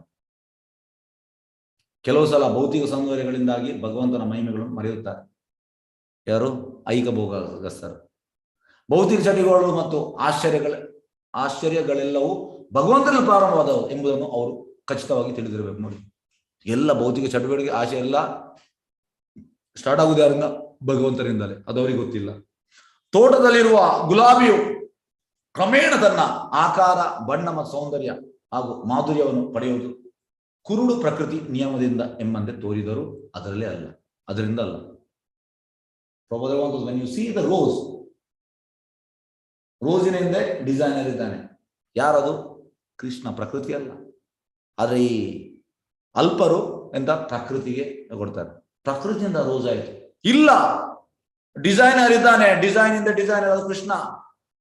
ಅದರಿಂದ ಅಲ್ಲ ನೋಡಿ ಪ್ರಭುಪಾದ ಹೇಳುವಂಥದ್ದು. ಆ ಭೌತಿಕ ನಿಯಮದ ಹಿಂದೆ ಭಗವಂತನ ಪೂರ್ಣ ಪ್ರಜ್ಞೆಯ ನಿರ್ದೇಶನವಿರುತ್ತದೆ. ನೋಡಿ, ಓಜಸ ಅಂದ್ರೆ ಈಗ ಒಂದು ಪೇಪರ್ ಅಲ್ಲಿ ನೀವು ಕಬ್ಬಿಣ ಹಾಕಿ ಕೆಳಗೆ ಮ್ಯಾಗ್ನೆಟ್ ಹಾಕಿ ಆ ಮ್ಯಾಗ್ನೆಟ್ ಎಳಿತದೆ. ಅದೇ ರೀತಿ ಭಗವಂತನ ಓಜಸ್ಸಲ್ಲಿ ಇರುವಂತದ್ದು ಎಲ್ಲವೂ ಸೂರ್ಯ ಉದಯ, ಸೂರ್ಯಾಸ್ತ, ಚಂದ್ರನ ಉದಯ, ಚಂದ್ರಾಸ್ತ, ಮಳೆ ಬರುವಂತದ್ದು, ಎಲ್ಲ ಸೀಸನ್ ಚೇಂಜ್ ಆಗುವಂತದ್ದು, ಮತ್ತೆ ಎಲ್ಲವೂ ಅವನ ನಿರ್ದೇಶನದಿಂದ. ಆ ಭೌತಿಕ ನಿಯಮದ ಹಿಂದೆ ಭಗವಂತನ ಪೂರ್ಣ ಪ್ರಜ್ಞೆ ನಿರ್ದೇಶನವಿರುತ್ತದೆ. ಇಲ್ಲವಾದರೆ ಅಷ್ಟು ವ್ಯವಸ್ಥಿತವಾಗಿ ವಸ್ತುಗಳ ರೂಪ ತಾಳಲಾರವು. ತುಂಬಾ ವ್ಯವಸ್ಥಿತವಾಗಿ ಆಗ್ತದೆ, ವ್ಯವಸ್ಥಿತವಾಗಿ. ಕಲಾವಿದನು ಕಲಾ ಸೌಂದರ್ಯ ಪ್ರಜ್ಞೆಯಿಂದ ಪೂರ್ಣ ಗಮನದೊಂದಿಗೆ ಬಹು ಸುಂದರವಾಗಿ ಒಂದು ಗುಲಾಬಿಯ ಚಿತ್ರವನ್ನು ಬಿಡಿಸುತ್ತಾನೆ. ಆದರೂ ಅದು ನಿಜವಾದ ಗುಲಾಬಿಯಂತೆ ಪರಿಪೂರ್ಣನಾಗುವುದು. ಕಲಾವಿದ ಗುಲಾಬಿ ಚಿತ್ರ ಬಿಡಿಸ್ತಾನೆ, ಆದರೂ ಅದು ನಿಜವಾದ ಚಿತ್ರ ಇದು ಗುಲಾಬಿಯ ಅಲ್ಲ. ನಿಜವಾದ ಗುಲಾಬಿ ಯಾರು ಕ್ರಿಯೇಟ್ ಮಾಡಿದ್ದು? ಕೃಷ್ಣ. ಗುಲಾಬಿಯಿಂದ ಪರಿಪೂರ್ಣವಾಗುವುದಿಲ್ಲ. ಅದು ನಿಜವಾದ ಸಂಗತಿ ಯಾದರೆ ಸೌಂದರ್ಯದ ಹಿಂದೆ ಬುದ್ಧಿಶಕ್ತಿ ಇಲ್ಲದೆ ನಿಜವಾದ ಗುಲಾಬಿಯು ಅದರ ರೂಪ ಪಡೆಯುವುದು ಸಾಧ್ಯವೆಂದು ನಾವು ಹೇಗೆ ಹೇಳಬಲ್ಲೆವು? ಸೌಂದರ್ಯದ ಹಿಂದೆ ಬುದ್ಧಿಶಕ್ತಿ ಇಲ್ಲದೆ ನೋಡಿ, ನಿಜವಾದ ಗುಲಾಬಿಯು ಅದರ ರೂಪ ಪಡೆಯುವುದು ಸಾಧ್ಯವೆಂದು ನಾವು ಹೇಗೆ ಹೇಳಬಲ್ಲೆವು? ಇಂಥ ಪರಮ ಪ್ರಾಜ್ಞನು ಸರ್ವವ್ಯಾಪ್ತನಾಗಿ ಪೂರ್ಣ ಗಮನದೊಂದಿಗೆ ಪ್ರತಿಯೊಂದಕ್ಕೂ ಲಕ್ಷ್ಯ ನೀಡುತ್ತಾನೆ ಎಂದು ತಿಳಿದುಕೊಳ್ಳಬೇಕು. ಎಲ್ಲದರ ಮೇಲೆ ಭಗವಂತನ ಎಂತಂದ್ರೆ ಎಲ್ಲದನ್ನು ನೋಡ್ತಾನೆ ಅವ. ವ್ಯಾಪಕತೆ ನೋಡಿ, ಪ್ರತಿಯೊಂದಕ್ಕೂ ಲಕ್ಷ್ಯ ನೀಡುತ್ತಾನೆ ಅವ. ಪರಮಪ್ರಭುವಿನ ಸರ್ವ ವ್ಯಾಪಕತೆಯು ಸತ್ಯ ಸಂಗತಿ, ಅದು ಎಲ್ಲ ಕಡೆ ಇದ್ದಾನೆ. ಹಾಗಿದ್ದರೂ ಜಡ ಐಕ ಭೋಗ ಆಸಕ್ತರಿಗಿಂತ ಹೆಚ್ಚು ಮೂರ್ಖರಾದ ವ್ಯಕ್ತಿಗಳು ತಾವು ಆಧ್ಯಾತ್ಮಿಕವಾದಿಗಳು ಮತ್ತು ಅಂತ ಪರಮ ಸರ್ವವ್ಯಾಪಕ ಪ್ರಜ್ಞೆಯುಳ್ಳವರು ಎಂದು ಸಾಧಿಸುತ್ತಾರೆ. ನೋಡಿ, ಜಡ ಐಕ ಭೋಗ ಆಸಕ್ತರಿಗಿಂತ ಹೆಚ್ಚು ಮೂರ್ಖರಾದ ವ್ಯಕ್ತಿಗಳು ತಾವು ಆಧ್ಯಾತ್ಮಿಕವಾದಿಗಳು. So called spiritualist. ಹೆಸರಿಟ್ಟಿದ್ದಾರೆ ಸೋ ಕಾಲ್ಡ್. ಅವರು ಆಕ್ಚುಲಿ ಸ್ಪಿರಿಚುವಲಿಸ್ಟ್ ಅಲ್ಲ, ಹೆಸರಿಗೆ ಮಾತ್ರ ಆಧ್ಯಾತ್ಮಿಕವಾಗಿ ಕಾಣ್ತಾರೆ. ಆದರೆ ಪ್ರಮಾಣ ನೀಡುವುದಿಲ್ಲ. ನೋಡಿ, ಪ್ರಮಾಣ ಬೇಕು.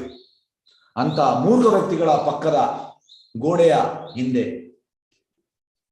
ನಡೆಯುತ್ತಿರುವುದೇನು ಎಂಬುದನ್ನು ತಿಳಿಯಲಾರರು. ಆದರೂ ಅವರು ಪರಮಪ್ರಭುವಿನ ವಿಶ್ವ ಸರ್ವವ್ಯಾಪಿ ಪ್ರಜ್ಞೆಯನ್ನು ಪಡೆದಿರುವೆಂಬ ಮಿಥ್ಯಾ ಗರ್ವದವರಾಗಿರುತ್ತಾರೆ. ನೋಡಿ, ಸೋ ಕಾಲ್ಡ್ ಸ್ಪಿರಿಚುವಲಿಸ್ಟ್ ಅವರಿಗೆ ಎಂತ ಮಿಥ್ಯಾ ಗರ್ವ. ಅವರಿಗೆ ಎಂತ ಅಂದ್ರೆ ಭಗವಂತನ ಬಗ್ಗೆ ತಿಳಿದಿಲ್ಲ, ಆದ್ರೆ ರಾಂಗ್ ಹೇಳ್ತಾರೆ. ಅಂತವರಿಗೆ ಕೂಡ ಶ್ರೀಮದ್ ಭಾಗವತ ಶ್ರವಣ ಬಹು ಸಹಾಯಕವಾಗ್ತದೆ. ಅವರಿಗೂ ಕೂಡ ಸಹಾಯಕವಾಗ್ತದೆ. ಅಂದ್ರೆ ಶ್ರೀಮದ್ ಭಾಗವತ ಎಲ್ಲರಿಗೂ ಶುಶ್ರೂಷಿ ಅಂದ್ರೆ ಕೃತಿಬಿ ಮತ್ತೆ ಶುಶ್ರೂಷುಬಿ, advanced and one is beginner, ಇಬ್ಬರಿಗೂ ಕೂಡ. ಹಾಗಿಲ್ಲಿ ಇಂಥವರಿಗೂ ಕೂಡ ಸಹಾಯ ಆಗ್ತದೆ, ಮೂರ್ಖರಿಗೆ. ಅಂತವರಿಗೂ ಕೂಡ ಶ್ರೀಮದ್ ಭಾಗವತ ಶ್ರವಣ ಬಹು ಸಹಾಯಕವಾಗ್ತದೆ. ತಾವು ಪರಮ ಪ್ರಾಜ್ಞರೆಂದು ಸಾಧಿಸುವ ಮಾತ್ರದಿಂದಷ್ಟೇ ಪರಮ ಪ್ರಜ್ಞಾವಂತರಾಗಲಾರೆಂದು ಅದು ಅವರ ಕಣ್ಣು ತೆರೆಸುತ್ತದೆ. ಸಾಧಿಸುವುದಲ್ಲ, ಹೇಗೆ ಬರುವುದಂದ್ರೆ ಪರಮ ಪ್ರಜ್ಞೆ ಹೇಗೆ ಬರುವಂಥದ್ದು? ಅದು ಗುರು ಕೃಪಾ ಪ್ರಸಾದೇಪಾಯ ಭಕ್ತಿಲತಾ ಬೀಸಿ. ಹಾಗಾಗಿ ಸರಿಯಾದ ಬೊನಫೈಡ್ ಅವರು ಗುರುವನ್ನು ಆಕ್ಸೆಪ್ಟ್ ಮಾಡಬೇಕು, ಮತ್ತೆ ಕೃಷ್ಣನ ಆಕ್ಸೆಪ್ಟ್ ಮಾಡಬೇಕು. ಆದ್ರೆ ಅವರು ಆಕ್ಸೆಪ್ಟ್ ಮಾಡುವುದಿಲ್ಲ. ಅವರು ಹೊಂದಿರುವ ಅಂತ ಪರಮ ಪ್ರಜ್ಞೆಯನ್ನು ಭೌತಿಕ ಜಗತ್ತಿನಲ್ಲಿ ಸಿದ್ಧಿಪಡಿಸಬೇಕು. ಆದರೆ ನೈಮಿಷಾರಣ್ಯ ಋಷಿಗಳು ಜಡ ಐಕ ಭೋಗಾಗಸ್ತರು ಮತ್ತೆ ಮಿಥ್ಯ ಆಧ್ಯಾತ್ಮಿಕವಾದಿಗಳಿಗಿಂತ ಉತ್ತಮರಾಗಿದ್ದಾರೆ. ಮಿಥ್ಯ ಆಧ್ಯಾತ್ಮಿಕವಾದಿಗಳು, ಸೋ ಕಾಲ್ಡ್ ಸ್ಪಿರಿಚುವಲಿಸ್ಟ್ ಮತ್ತೆ ಮೆಟೀರಿಯಲಿಸ್ಟ್. ಐಕ ಭೋಗಾಗಸ್ತರು ಮೆಟೀರಿಯಲಿಸ್ಟ್. ಈ ನೈಮಿಷಾರಣ್ಯ ಋಷಿಗಳು ಇಬ್ಬರಿಗಿಂತ ಕೂಡ ಉತ್ತಮ. ಮತ್ತು ಹೀಗೆ ಅವರು ಅಧಿಕಾರಯುತರ ಚರ್ಚಿಸಿದಂತೆ ದಿವ್ಯ ವಿಚಾರಗಳಲ್ಲಿ ನೈಜ ಸತ್ಯವನ್ನು ತಿಳಿಯಲು ಯಾವಾಗಲೂ ಕಾತರಾಗಬೇಕು. ಅಧಿಕಾರಯುತ ಅಂದ್ರೆ ಸರಿಯಾದ ಗುರು ಪರಂಪರೆ ಮತ್ತೆ ಸರಿಯಾದ ಸಂಪ್ರದಾಯ ಅವರಿಂದ. ಯಾರು? ನೈಮಿಷಾರಣ್ಯ ಋಷಿಗಳು, ಬೋಗಸ್ಗಳಿಂದ ಅಲ್ಲ. ಶ್ಲೋಕ 51. ಸೂತ ಉವಾಚ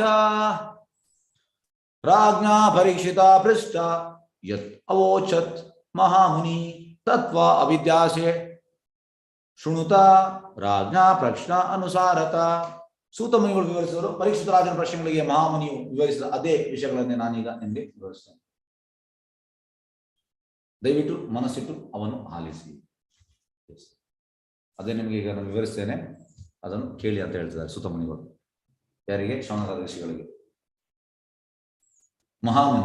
ಮಹಾಮುನಿ ಯಾರು? ಸೂತ ಗೋಸಾದ ಶುಕಮುನಿ. ಪರೀಕ್ಷಿತ ಪ್ರಶ್ನೆಗೆ ಶುಕಮುನಿ ಯಾವುದು ಹೇಳ್ತಾರೆ ಅದನ್ನು ನಿಮ್ಗೆ ಹೇಳ್ತೇನೆ ಅಂತ ಹೇಳ್ತಿದ್ದಾರೆ. ದಯವಿಟ್ಟು ಮನಸ್ಸಿಟ್ಟು ಅದನ್ನು ಆಲಿಸಿ. ಭಾವಾರ್ಥ ಬೈ ಚರಣಾನಂದ ಭಕ್ತಿವೇದಾಂತ ಸ್ವಾಮಿ ಶೀಲ ಪ್ರಭಾಜಿ.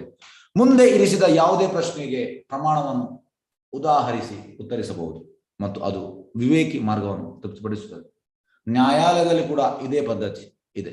ಉತ್ತಮ ನ್ಯಾಯವಾದ ತನ್ನ ವ್ಯಾಜ್ಯ ವಿಷಯವನ್ನು ಸ್ಥಿರಪಡಿಸಲು ಹೆಚ್ಚು ತೊಂದರೆ ತೆಗೆದುಕೊಳ್ಳುವುದಿಲ್ಲ. ಸರಿಯಾದ ಯಾರು? ನ್ಯಾಯವಾದಿ. ಎಂತ ಮಾಡ್ತಾನೆ, ಬೆಸ್ಟ್ ಲಾಯರ್ ಸರಿಯಾದ ಎವಿಡೆನ್ಸ್ ಎಲ್ಲ ಕೊಡ್ತಾನೆ. ಪದ್ಧತಿ ಉತ್ತಮ ನ್ಯಾಯ ತನ್ನ ವ್ಯಾಜ್ಯ ವಿಷಯವನ್ನು ಸಿದ್ಧಪಡಿಸಲು ಹೆಚ್ಚು ತೊಂದರೆ ತೆಗೆದುಕೊಳ್ಳುತ್ತದೆ. ನ್ಯಾಯಾಲಯದ ಇಂದಿನ ತೀರ್ಮಾನದ ಪ್ರಮಾಣ ನೀಡುತ್ತಾನೆ, ಸರಿಯಾದ ಪ್ರಮಾಣ ಕೊಡ್ತಾನೆ. ಇದನ್ನು ಪರಂಪರಾ ಪದ್ಧತಿ ಎಂದು ಕರೆಯಲಾಗಿದೆ ಮತ್ತು ವಿದ್ವಾಂಸರಾದ ಅಧಿಕಾರಿಯುತರು ಅರ್ಥಹೀನ ವ್ಯಾಖ್ಯಾನ ಮಾಡದೆ ಅದನ್ನು ಅನುಸರಿಸುತ್ತಾರೆ. ಹಾಗಾಗಿ ಯಾವುದೇ ಈಗ ಆಚಾರ್ಯ ಬ್ರಹ್ಮ, ನಾರದ, ಮತ್ತೆ ವೇದವ್ಯಾಸ, ಶುಕಮುನಿ, ಮಧ್ವಾಚಾರ್ಯ, ಮಾಧವೇಂದ್ರಪುರಿ, ಈಶ್ವರಪುರಿ, ಚೇತನ್ ಮಹಾಪ್ರಭು, 6 ಗೋಸ್ವಾಮಿಗಳು, ಮತ್ತೆ 6 ಗೋಸ್ವಾಮಿಗಳಾದ್ಮೇಲೆ ಲೋಕನಾಥ್ ಗೋಸ್ವಾಮಿ, ಶ್ರೀಧರ ಸ್ವಾಮಿ, ಕೃಷ್ಣ ಕವಿರಾಜ್ ಗೋಸ್ವಾಮಿ, ಮತ್ತೆ ಶ್ರೀನಿವಾಸಾಚಾರ್ಯ, ರಾಮಚಂದ್ರ, ಮತ್ತೆ ನರೋತ್ತಮದಾಸ್ ಠಾಕೂರ್, ಮತ್ತೆ ವಿಶ್ವನಾಥ ಚಕ್ರವರ್ತಿ ಠಾಕೂರ್, ಬಲದೇವ್ ವಿದ್ಯಾಭೂಷಣ್, ಮತ್ತೆ ಜಗನ್ನಾಥ ದಾಸ್ ಬಾಬುಜಿ ಮಹಾರಾಜ್, ಭಕ್ತಿವಿನೋದ್ ಠಾಕೂರ್ ಮಹಾರಾಜ್, ಮತ್ತೆ ಗೌರಕಿಶೋರ್ ದಾಸ್ ಬಾಬುಜಿ ಮಹಾರಾಜ್, ಭಕ್ತಿಸಿದ್ಧಾಂತ ಸರಸ್ವತಿ ಠಾಕೂರ್, ಪ್ರಭುಪಾದ್, ಇವರೆಲ್ಲರೂ ಸೇಮ್ ಫಾಲೋ ಮಾಡುವಂಥದ್ದು ಇದೆ. ಚೇಂಜಸ್ ಇಲ್ಲ, ಅವರ ಅಭಿಪ್ರಾಯ ಇಲ್ಲ. ಇದಕ್ಕೆ ಒಂದು ಪರಂಪರಾ ಪದ್ಧತಿ ಅಂತ. ಇದನ್ನು ಮತ್ತು ವಿದ್ವಾಂಸರಾದ ಅಧಿಕಾರಿಯುತರು ಅರ್ಥಹೀನ ವ್ಯಾಖ್ಯಾನ ಮಾಡಿದ ಅದನ್ನು ಅನುಸರಿಸ್ತಾರೆ. ಈಗ ಶಮಂತ ಋಷಿಗಳು ಸೂತಗೋಸ್ವಾಮಿ ಹೇಳುವಂಥದ್ದು, ಎಂತ ಶುಕಮುನಿ ಎಂತ ಹೇಳಿದ್ದಾರೆ ಅದನ್ನು ಹೇಳಿ ಎಂತ ಹೇಳಿದ್ದಾರೆ. ಈ ಹಾಗೆ ಸೂತಗೋಸ್ವಾಮಿ ಅವ್ರು ಎಂತ ಹೇಳಿದ್ದಾರೆ ಅದನ್ನು ಹಾಗೆ ಹೇಳುವಂಥದ್ದು, ಏನಲ್ಲಿ ಚೇಂಜಸ್ ಇಲ್ಲ. ಈಶ್ವರ ಪರಮಕೃಷ್ಣ ಸಚ್ಚಿದಾನಂದ ವಿಗ್ರಹ ಅನಾದಿ ರಾಜರ ಗೋವಿಂದ ಸರ್ವಕಾರಣ ಕಾರಣ ಬ್ರಹ್ಮಸಂಡ 5.1 ಸಾರಿ. ಯಾವುದನ್ನು ಬಿಡದೆ ಪ್ರತಿಯೊಂದರಲ್ಲೂ ಕೈವಾಡಿರುವ ಪರಮಪ್ರಭುಗೆ ನಾವೆಲ್ಲರೂ ವಿಧೇಯರಾಗಿರೋಣ. ನೋಡಿ, ಕೃಷ್ಣನಿಗೆ ವಿಧೇಯ ಆಗಬೇಕು. ಇದು ಆಗುವುದು ಹೇಗೆ? ನಾವು ಸರಿಯಾದ ಗುರು ಪರಂಪರೆ, ಸರಿಯಾದ ಸಂಪ್ರದಾಯಕ್ಕೆ ನಾವು ಕೇಳಬೇಕು. ಅದರಿಂದ ಕೇಳಿದ್ರೆ ಮಾತ್ರ ಆಗುವಂಥದ್ದು. ಇಲ್ಲಿಗೆ ಶ್ರೀಮದ್ ಭಾಗವತ 2ನೇ ಸ್ಕಂದದ ಭಾಗವತವು ಸಕಲ ಪ್ರಶ್ನೆಗಳಿಗೆ ಉತ್ತರ ಎಂಬ 10ನೇ ಅಧ್ಯಾಯದ ಭಕ್ತಿವೇದ ಭಾಗವತ ಮುಗಿಯಿತು. 2ನೇ ಸ್ಕಂದವು ಮುಗಿಯಿತು. ಹರಿ ಬೋಲ್. ಎಸ್, ಈಗ ನಾಳೆ ಅಂತಂದ್ರೆ ಈಗ ನಾನು ಲಾಸ್ಟ್ 2020 ಜುಲೈ 20th ಸ್ಟಾರ್ಟ್ ಮಾಡಿದ್ದು ಭಾಗವತ. 2 ವರ್ಷ ಆಯ್ತು. 2 ವರ್ಷ ಇವತ್ತೆಷ್ಟು 29, 2 ವರ್ಷ 10 ದಿವಸ ಆಯ್ತು. ಹಾಗಾಗಿ ನಾಳೆ ನಿಮ್ಗೆ ಭಾಗವತದಿಂದ ಯಾರೆಲ್ಲ ಫುಲ್ 2 ಸ್ಕಂದ ಕೂಡ ಕೇಳಿದ್ದೀರಿ, ನೀವು ಕೂಡ ಹೇಳ್ಬೋದು, ಉಳಿದವರು ಕೂಡ ಹೇಳ್ಬೋದು. ನಿಮ್ಗೆ ಇದರಲ್ಲಿ ಎಂತ ಲಾಭ ಆಗಿದೆ ಅಂದ್ರೆ ಸ್ವಲ್ಪ ಸ್ವಲ್ಪ ಹೇಳಿ, ಎಲ್ಲರೂ ಜಾಸ್ತಿ ಹೇಳಬೇಡಿ, ಎಲ್ಲರಿಗೂ ಅವಕಾಶ ಕೊಡುವ. ಮತ್ತೆ ಲಾಸ್ಟ್ಗೆ ನಾನು ಕೂಡ ಹೇಳ್ತೇನೆ, ಯಾಕೆಂದ್ರೆ ನಿಮ್ಗೆ ಎಣಿಸ್ಬೋದು ಈಗ 2 ಸ್ಕಂದ ಮುಗಿಯಿತು. ಪ್ರಭುಪಾದ ಹೇಳುವಂಥದ್ದು ಇದು ಭಗವಂತನ ಪಾದ ಅಂತೆ, 2 ಸ್ಕಂದ, ಫಸ್ಟ್ ಆ್ಯಂಡ್ ಸೆಕೆಂಡ್ ಕ್ಯಾಂಡು. ಹಾಗಾಗಿ ಇದರಲ್ಲಿ ನಾವು ಒಳ್ಳೆ ರೀತಿಯಲ್ಲಿ ನಮಗೆ ಡೈಜೆಸ್ಟ್ ಆದ್ರೆ ನಮ್ಮ ಭಕ್ತಿಯಲ್ಲಿ ಪ್ರೋಗ್ರೆಸ್ ಆಗ್ತದೆ. ಹಾಗೆ ನೀವು ಎಣಿಸ್ಬೋದು ಎಂತಂದ್ರೆ ನಮ್ಗೆ ಇದರಿಂದ ತುಂಬಾ ತಿಳಿಯುತ್ತಂತ ನೀವು ಎಣಿಸ್ಬೋದು. ಆದ್ರೆ ಆಕ್ಚುಲಿ ಹೇಗಂದ್ರೆ ಇದರಿಂದ ನನಗೆ ಜಾಸ್ತಿ ಲಾಭ ಆಗಿದೆ. ಹೇಗೆಂದ್ರೆ ಪ್ರಭುಪಾದ ಒಂದು ಎಕ್ಸಾಂಪಲ್ ಕೊಡ್ತಾರೆ. ಎಂತ ಎಕ್ಸಾಂಪಲ್? ಪ್ರಭುಪಾದ ಹೇಳುವಂಥದ್ದು, ಸಪೋಸ್ ನಮ್ಮನ್ನು ಯಾರಾದ್ರೂ ಕೊಲೆ ಮಾಡ್ಲಿಕ್ಕೆ ಬರ್ತಾರೆ, ಆಗ ನಾವು ಸೆಲ್ಫ್ ಡಿಫೆನ್ಸ್ ಅಲ್ಲಿ ಅವರನ್ನು ಕೊಲೆ ಮಾಡ್ತೇವೆ, ಅದು ಓಕೆ ಅಂತ. ಮತ್ತೆ ಇನ್ನೊಂದು ನಾವು ಪ್ಲಾನ್ ಮಾಡಿ ನಾವು ಕೊಲೆ ಮಾಡೋದು, ಅದು ಒಳ್ಳೇದಲ್ಲ. ಅದೇ ರೀತಿ ಈಗ ನಾನು ಕ್ಲಾಸ್ ಮಾಡುವಂಥದ್ದು, ಪ್ರಭುಪಾದ ಹೇಳುವಂಥದ್ದು, anybody you speeching, it is self defence. ಇದರಿಂದ ನನ್ನ ಪ್ಯೂರಿಫಿಕೇಶನ್ ಆಗ್ತದೆ. ಎಂತಂದ್ರೆ ಶ್ರವಣ, ಕೀರ್ತನ, ಮತ್ತೆ ಸ್ಮರಣ, ಮನನ. ಈಗ ನಾನು ಓದುವಾಗ ನನ್ನ ಹೇಗಂದ್ರೆ ನಾನು 2020ರಲ್ಲಿ ನಮ್ಮ ಪ್ರೆಸಿಡೆಂಟ್ ಒಂದು 20 ದಿವಸ ಟ್ರೈನಿಂಗ್ ಹೋಗಿದ್ರು. ಆಗ ಅವರು ಸಂಡೇ ಈಶೋಪನಿಷತ್ ಮಾಡ್ತಾ ಇದ್ರು, ಸಂಡೇ ಕ್ಲಾಸ್ 7:15 ಇಂದ 8:15. ಆಗ ಅವರು ನನಗೆ ಹೇಳಿದ್ರು ಒಂದು 4 ವಾರ. ಆಗ ನಾನು ಈಶೋಪನಿಷತ್ ಮಾಡಿದ್ದೇನೆ. ಮತ್ತೆ ಲಾಸ್ಟ್ ಇಯರ್ ನಾನು ಮೇಯಲ್ಲಿ ಈಶೋಪನಿಷತ್ ಮಾಡಿದ್ದೇನೆ, ಮತ್ತೆ ಅಕ್ಟೋಬರ್ ಅಲ್ಲಿ ಈಶೋಪನಿಷತ್ ಮಾಡಿದ್ದೇನೆ. ಈಗ ಮೊನ್ನೆ ನಾನು ಒಮ್ಮೆ ಈಶೋಪನಿಷತ್ ಮಾಡಿದೆ, ಒಂದು 5 ದಿವಸ. ಈಗ ಪ್ರತಿ ಸತಿ ಮಾಡುವಾಗ ನಾನು ಜಾಸ್ತಿ ತಿಳಿತಾ ಇದ್ದೇನೆ. ಹಾಗಾಗಿ ಇದು ಪ್ಯೂರಿಫಿಕೇಶನ್ ನಮ್ದು ಹೇಗಂದ್ರೆ, ಹಾಗಾಗಿ ಇದರಲ್ಲಿ ಲಾಭ ನನಗೆ ಜಾಸ್ತಿ, ನಿಮ್ಗೆ ಅಂತ ನೀವು ಎಣಿಸ್ಬೋದು ನಮ್ಗೆ ಗೊತ್ತಾಗಿದೆ ಲಾಭ ಆಗಿದೆ ಅಂತ. ಆದ್ರೆ ಹೇಗೆಂದ್ರೆ ಇದು ಸೆಲ್ಫ್ ಡಿಫೆನ್ಸ್ಗೆ. ಹಾಗಾಗಿ ನಾವು ಪ್ರೀಚಿಂಗ್ ಮಾಡ್ಬೇಕು. ಹಾಗೆ ನಾವು ಎಂತ ಎಣಿಸ್ಬೋದು, ಯಸ್ ನಾನು ಕಲಿಸ್ತಾ ಇದ್ದೇನೆ. ಇಲ್ಲ, ನಾನು ಕಲಿತಾ ಇದ್ದೇನೆ. ಈ ಮೂಡಲ್ಲಿ ನಾವು ಪ್ರಭು ಹೇಳುವಂಥದ್ದು. ಹಾಗಾಗಿ ಪ್ರೀಚಿಂಗ್ ಅಂದ್ರೆ ನಾವು ತುಂಬಾ ಸೀರಿಯಸ್ ಆಗಿ, ಮತ್ತೆ ಹೇಗೆ ಅಂದ್ರೆ ನಾವು ಓದುವಾಗ ನಮ್ಮ ಸ್ಮರಣ ಅದು ತುಂಬಾ ಇಂಪ್ರೂವ್ ಆಗ್ತದೆ. ಈಗ ನಮ್ಗೆ ಹೇಳ್ಬೇಕಲ್ಲ, ಹಾಗಾಗಿ ನಾವು ಅದ್ರಲ್ಲಿ ತುಂಬಾ ಅಬ್ಸಾರ್ಬ್ ಆಗ್ತೇವೆ. ಎಸ್, ಹರೇ ಕೃಷ್ಣ. ಹಾಗಾಗಿ ನಾಳೆ ಎಲ್ಲರೂ ನಿಮ್ಗೆ ಎಂತೆಲ್ಲ ಆಗಿದೆ ಅದನ್ನು ಜಾಸ್ತಿ ಇಲ್ಲ, ಪ್ರಿಪೇರ್ ಆಗಿ ಬನ್ನಿ. ಸ್ವಲ್ಪ ಹೇಳಿಕೆ, ಯಾಕೆ ಎಲ್ಲರಿಗೂ ಅವಕಾಶ ಕೊಡುವ. ಎಸ್, ಹರೇ ಕೃಷ್ಣ. ಕೃಷ್ಣ ಚೈತನ್ಯ.